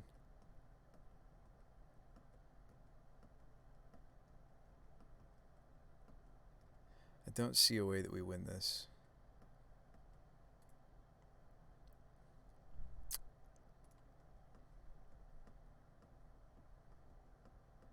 Be different if this, instead of an Obstat, was a land, right? Because I could Jace Brutality for Drain. Give us a little bit of cushion. Put the explosives... no, that wouldn't work either. Hey, what's up, Zine? It has been a while. How you doing? We are losing this game against... because I can't target their creatures.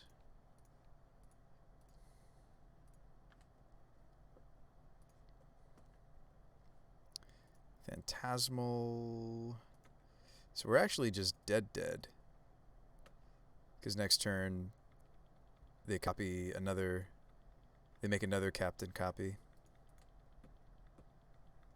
Yeah, like, I don't see a way that we win this. Oh, Brian, you missed it. Brian, you missed the triumph of the evening. And this does have to be my last game anyway, win or lose, unfortunately, chat.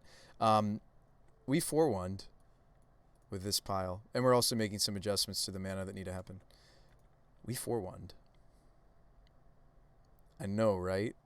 Our only loss was Tron. We beat Prowess, Eldrazi Tron, some sort of a black-white mid-range, like black-white control or black-white planeswalkers, whatever you want to call it. Barely, but that was an interesting matchup.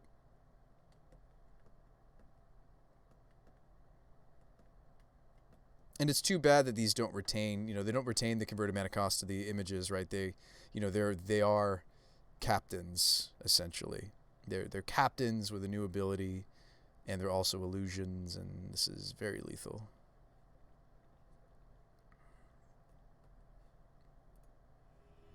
But that's okay. I think, like, we never saw any graveyard hate. Maybe they don't have all that much, or they just didn't draw it. It's in that situation where you just kind of wish, maybe Spirits is just too quick, deceptively quick. They really can have those deceptively quick draws. Maybe we should have stayed on the Spirits plan, and just, if they have graveyard hate, they've got us. Because we lost when we switched over to try to be a little bit more fair. Dry, now that it's done, I can tell you he absolutely had it. What, did he have a graveyard hate card or something? Tron never loses. Did he have he just had it all, or you're watching both games? Triple Ashiok and a Grafdiggers. Okay, so I think we then maybe made the right decision to basically board out most. Here, let's open a new copy. How did we board again? I don't know if we did it fully correctly. I'd like our deck to be a little bit less resilient, more resilient to the boil that we're maybe playing. As strong as Kuro would have been, maybe we were correct to take out the reanimation package.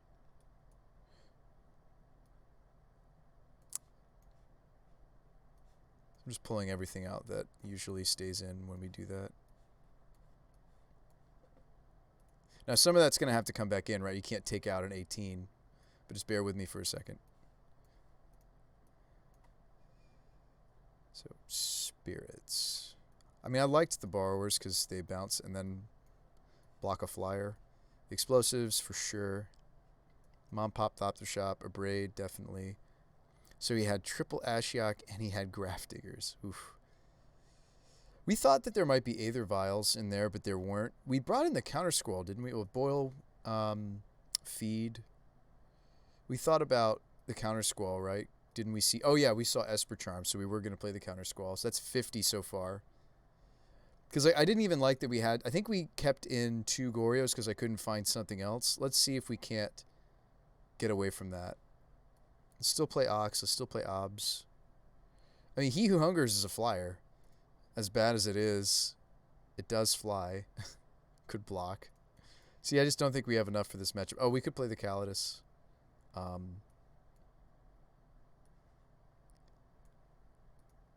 Yeah, I don't know.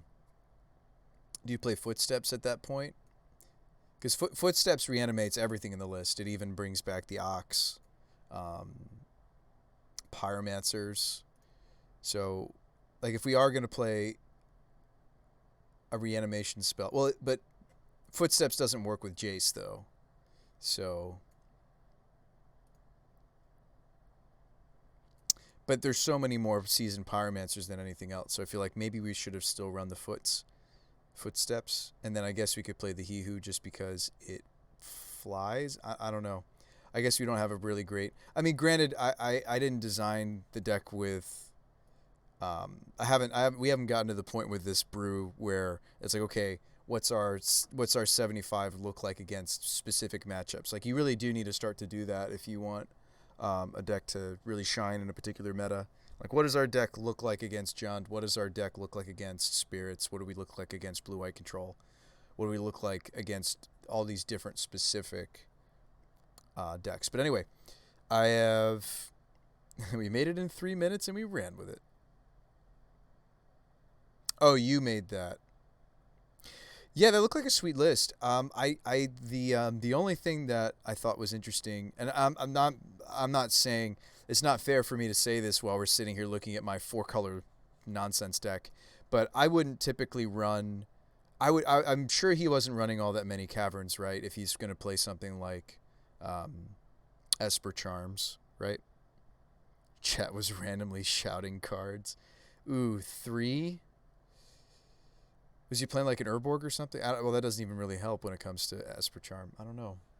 Of course, chat shouted Esper Charm because everybody loves Esper Charm, even though, arguably, Archmage's Charm just has so many more relevant modes. You were just playing the Singleton Charm. Guess I don't hate it then. I'm sad like our deck didn't do the thing against either of our queued. I mean, like, it's awesome that we won the league. Like, I'm not complaining. Like, it's fantastic that we won the league. I'm not sitting here like, oh, like, we didn't win the matches we wanted to. Like, we totally did. We totally did tonight. That was awesome to... We you know, it's... We could sit here and be silly and be like, oh, well, we won the matches that mattered. It's tempting to play another one. It's just... I'm just throwing away points when I do this. If we are going to run one more, I want it with the much improved mana base. Like, how did we win that league with having mana that questionable mana, right? So we're adding one more fetch land, and we're adding more Black Cleave Cliffs. I realize that the deck really doesn't need... I mean, if there's any utility land that we would play in this whole list, instead of the 4th Black Cliffs or the extra polluted delta, which, by the way, I almost would rather just have the place at a Black Cleave just so we don't take damage in the early...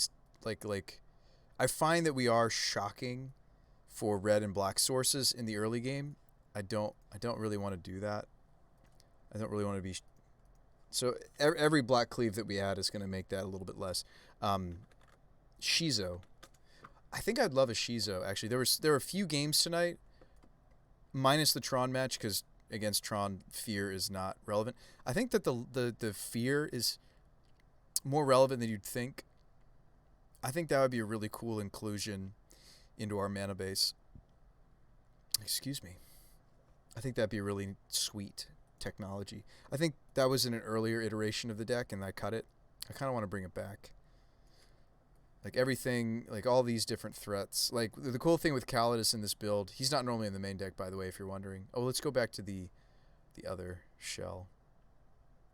Or no, we can just make this the new version, and I'll just deboard us. This is version 5. So yeah, I think we're at the point of just maybe tuning like a couple of the Iname slots. Just little tweaks. I think the Boil will play a lot better for only running 1 or 2 islands.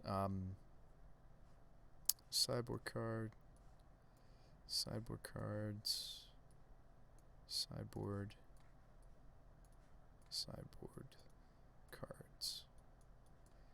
Really cool to see the deck work. Did not think that it would. I did not expect a 4-1 at all, guys. This is cool because this will show up on in the feed, and people will be like, "What is this nonsense?" What about Flayer of the Hatebound? That's a spicy idea, Brian. Is it a spirit? Originally, we were playing 2 Ox of Agonis. I'd like to really figure out this. I mean, I wonder if it's just so marginal. Like, we don't... I'm not sold that we need to have something for Iname to find that specifically is targeted against combo. I think that's something else I'd like to do with the deck, perhaps, is just our plan for combo isn't necessarily to have a target that disrupts. Our plan for combo is just to race, maybe. Or, I mean, we have some Thought Seizes and main deck brutalities. It's not like we have nothing for combo already. The deck naturally already has a lot of disruption, right? We have 6 pieces of disruption. So maybe these are just really adorable. I feel like we hardly use them, you know? So maybe our spirits should just be Obsidaddy. And like something else to think about is the Iname package turns on Ox of Agonis. Like our last 2 cards could be second Ox, second Footsteps of the Goryo. And we could just better do this. Because this is a powerful something for our deck to be doing, right? This is both on the axis of when we have the Iname package and, well, I wouldn't say Ox is also on the axis of when we're grinding. Grinding, if we're up against targeted graveyard removal, it's fine, like surgical, etc. If we're up against, but most of the graveyard hate that we're facing in the meta, just because Dredge seems to be the premier graveyard deck right now, is the massive graveyard removal. Your Tormod's Crypts, your Nile Spellbombs, your Rest in Pieces out of people's sideboards.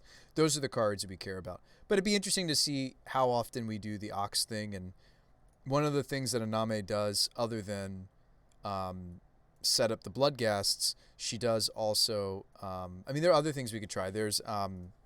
so in these last few spots, I could see us playing Ox number 2. I could see us playing... another Reanimate spell or 2. I could see us playing... I like the first Ox a lot, but just because of the escape mechanic. Same can be said for the Croxa.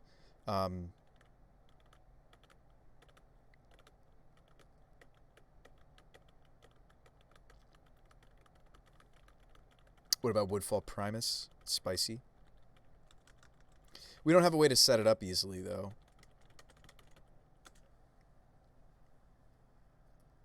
So we could do Footsteps. We could do a second Ox. We could...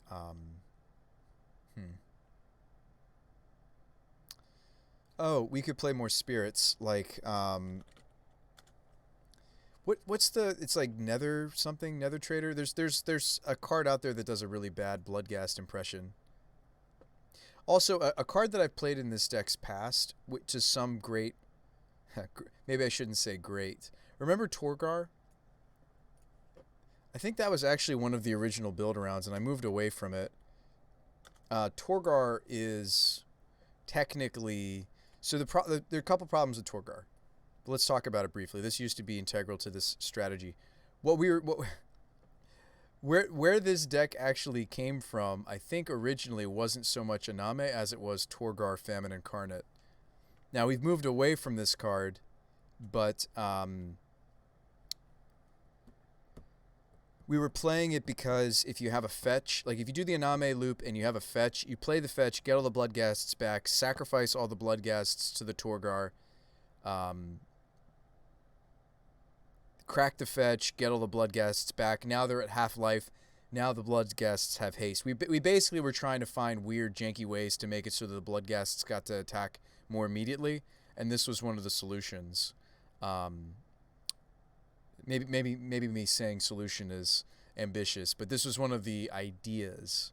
Was Torgar Famine Incarnate, and I don't know how many you play, but he also nearly kills opponents with a singleton. Like this is here's my knock to this current iteration of the deck is if we draw our reanimate spells but we don't draw an Iname, it seems a little bit anemic. The deck doesn't really do what I want it to do. And Torgar is something even post-board, if we don't have access to our graveyard, we could still get this 7/6 with a relevant ability onto the table, whether it's healing us or usually it's hurting the opponent, but sometimes you'll use it to heal. If we're behind, we use it to heal ourselves. I actually think this might be something cool to bring back. I just don't know where it would fit. Ox is also a little awkward sometimes because we're not... I do like the first one. We're not churning over stuff. Oh, this is a sideboard card. Whoops. Which of you is the main deck card then? Oh, the Cathartic. The random Cathartic. I actually really liked this Singleton Cathartic reunion. So yeah, we just have to make some decisions about what we want to do. The brutalities, I mean, again, the brutalities don't have to be, like, we could do a split. We could get rid of, I think the Aether Gusts are maybe one of the greediest things in the whole deck. I'm going to cut them, I think, because really we should, for the most part, be fighting other decks hate for us. Our sideboard should give us the ability to either play to our mid-range battle plan or break through hate. So anytime I'm using like for example, these two slots are really greedy. So is the Boil. These are fine. These are greedy spots. These are fine. So most of our sideboard, you can make a weird argument like Pia and Kieran Nalar shoots Scavenging Ooze, but you can make an argument that anyway.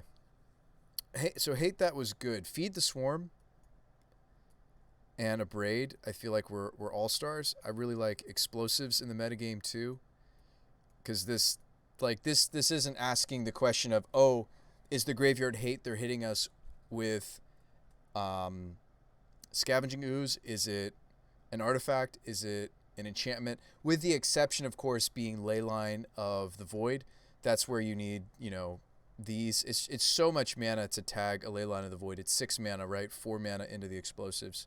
So I'd like these other few pieces to be some things that attack hate that's attacking us. More bounce, more destroy. The nice thing about Feed and a Braid, though, over something like explosives or even Borrower, is that they well, let's do this. Let's sideboard one of the brutalities, and then maybe I run one more Feed.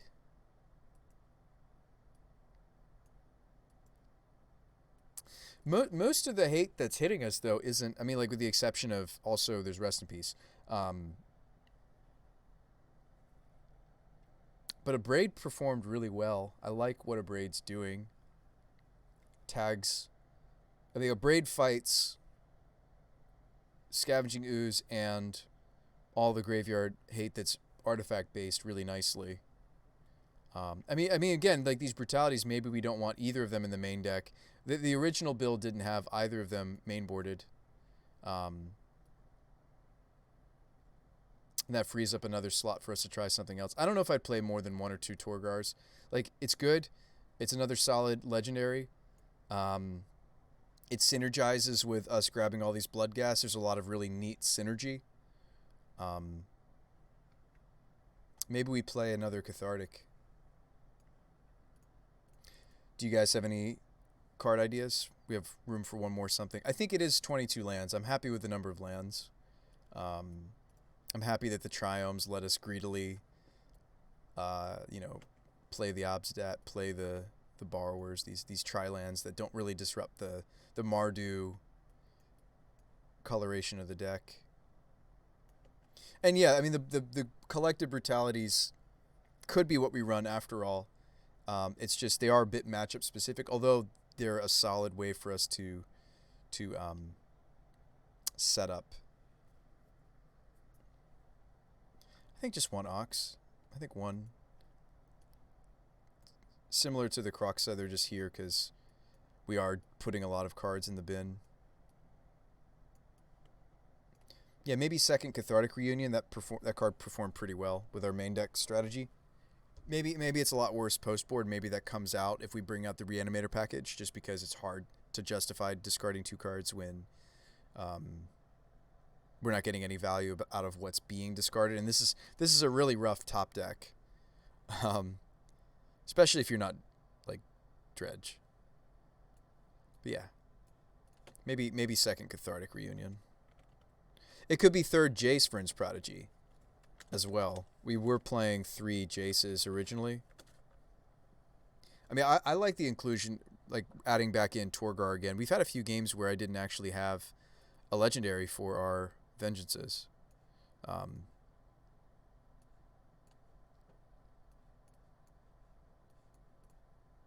Is it still just 12? Yeah. 12, huh? Yeah, and before we were playing the Torgars, I feel like we were even more target light than that. Jace Friends Prodigy is one of the stronger synergies we can be doing with the Vengeance. I'm only running a Singleton Obstat mostly because it's a tutor target. It's hard for our deck to hardcast, although we can. I mean, you can make the argument, but Bruce by Obstat's one of the stronger things you can be doing with Vengeance. But I think we'd have to start like cutting Iname spots, I feel like, because so think of the Iname as extra Obstat, as extra Kuro, right? The Inames are essentially extra copies of these two. So yeah, why don't we try that and then maybe run one more game.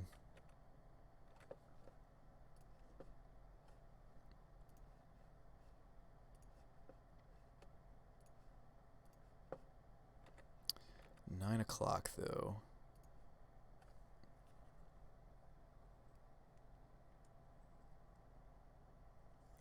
Actually, let's call it here.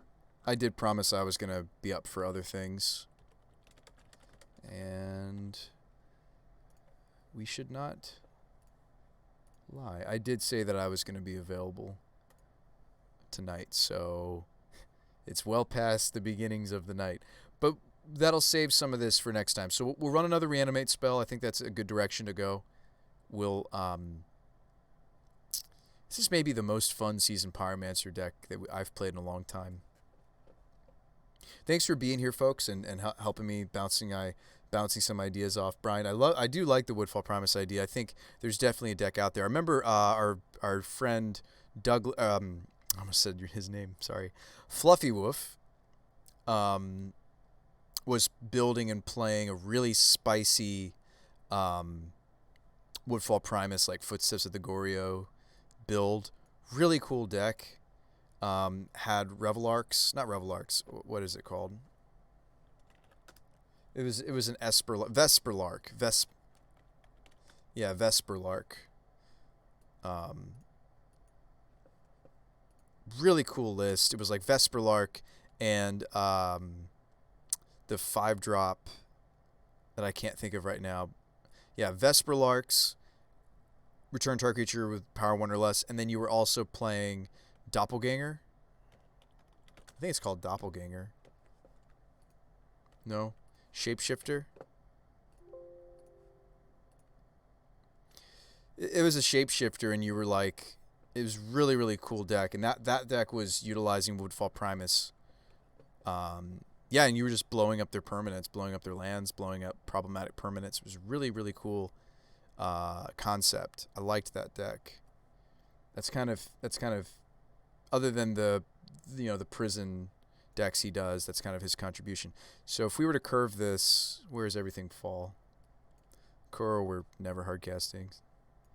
The Torgars ideally are down to black mana. This is like a 4. Let's put those on top of that.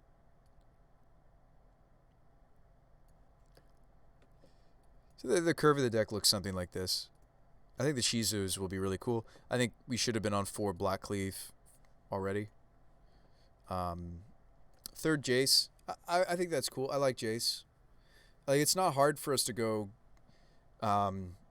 even against some of the fair decks of the format, like turn 1 Thoughtseize, turn 2 Jace. Play a Neonate, play a Cathartic, flip Jace. It's not that hard to play. Or like the 1-2-3 of Thoughtseize, Jace, Seasoned Pyromancer also flips Jace pretty consistently. So we probably should be considering the third Jace, Friend's Prodigy. Post board, if our opponents turn off our graveyard, we can just loot our way to an answer, perhaps, unless they have multiple pieces of graveyard hate. So yeah, I'd love to play this again for you guys. I'm gonna go, but thanks for coming, and maybe next stream I'll screenshot this for the chat if you want to mess around with this. If you do, please let people know where you found it. We've been working on this deck for some time. Just tell people where you found it.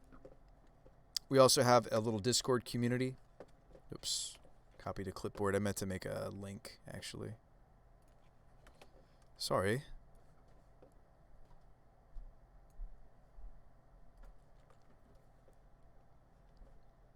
So I think next stream we'll maybe run it back with some of the improvements to the new Iname got kill. The only other deck I've been jamming lately in Modern a lot has been like our take on the survival. Not survival, what is it called? What is that card called? Yeah. What if survival of the fittest was legal in Modern, right? That would be... Oh, In Search of Greatness. We've been trying to do... I showed this to the folks earlier tonight. I'm not going to pull up the list again, but basically it was like an In Search of Greatness, using this in interesting ways. One of the ways we thought of was in a Stoneblade shell that also plays Shark Typhoon, and you use Stoneforge to go get Batterskull CMC5, In Search of Greatness, trigger, put Shark Typhoon into play. So that's kind of a neat little something we were working on. I liked that deck. A lot of games it was winning just because it was Stoneblade, so you don't have to reinvent the wheel. Yeah, it was winning because it was also playing good cards. But I think this Torgar angle could be really cool. I mean, he's basically just here because he's something to utilizing the Bloodghasts to cheat on mana, utilizing the Bloodghasts, or giving the Bloodghasts haste, relatively speaking, and then of course being another powerful Goryo's Vengeance target. This card alone, if it doesn't get blocked or we can sneak it through with like the Shizu, this card actually almost kills opponents, right? Because you put them from 20 to 10 and then you hit them for 7, and then they would be dead to a theoretical Lightning Bolt, but I'm not running bolts. Bolt is something else this list could be trying to run a few copies of. I just don't think we necessarily have the room for it. I think we're going to run Lightning Axe first because we just really need discard outlets. We're kind of hungry for discard outlets. We have 10. And that's another reason why Jace is great, because it's a discard. Yeah, our deck is just really hungry for discard outlets. We have 18 currently.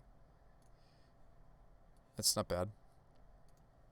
I think we were at 19 when I was running the collective brutalities. So yeah, I don't know if we have... You could argue that Ox is also a discard outlet. I don't know if I like to. You could make that argument. All right, folks. I'll see you on the next stream. Don't forget to hit that follow button so you know when I go live. You guys have a nice night. Crazy that we got the the 4/1. Even with the mana like questionable, like the second mountain, the island. It's crazy. I'll have to show you guys some Hadean tactics also. It's kind of like, I know if I open it I'll be tempted to do a run, and let's not do that. I'd love to show you guys this game as well as an after show game, but it's like a it's sorry, my Steam is actually set to offline mode because we didn't have internet earlier today. It did not work. I'll just show you a quick run just so you can see. You'll recognize the game immediately. So it should look a lot like this should look a lot like Slay the Spire. So you're moving through a map, fighting bosses, except it also is a little bit like Monster Train because you have units and you upgrade your units. Inquisitor's just really good, I found. And so yeah, we would kind of want to go through this in such a way that we hit multiple relics. There is a way to hit multiple relics. It would be you go like this. So you go this way. I'll just show you one fight so you can see. So it's an auto battler meets Slay the Spire. Oops. As strange as that sounds, it's a hybridized. There we go. Yeah, so it's a hybridized auto battler meets deck builder like such as Slay the Spire. Just fascinating, right? Kind of want them to attack him. So we got a Berserk and a Purification. That's powerful. So we'll do that. And it just auto battles. I'll slow it down a little so you see what's going on. And like, there's cool cards in this that I've never really seen before. I mean, maybe there's another game out there that has this. Thanks for hitting that follow, Apex. I appreciate you, brother. I appreciate you, friend. Let's see. So this mechanic is really cool. Watch this. So I can push this wolf all the way over here. Isn't that fascinating? And sometimes you can run units into one another. Really cool. Let's armor break this one. So if we slow it down, you can kind of see how the game flows. Armor break. It's probably the best thing I could do there. Sweet, right? And that's the whole game.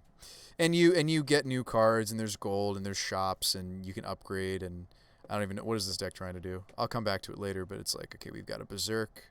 We've got an upgraded Berserk and a Purification. Okay. So we could build a Might deck, gain 15 Might every second for the rest of the battle. So we could try to go into Might, take damage, draw cards, gain Shield Throw, or a Push. I actually don't want any of these. I mean, maybe you could take Shield Throw. Whenever units gain shield, they deal damage instead. I'm going to skip. And I'll probably finish this run another time, maybe next stream. That's not true. I'll probably play this on my own time. But you guys get the gist of it. It's a cool little deck builder meets battler,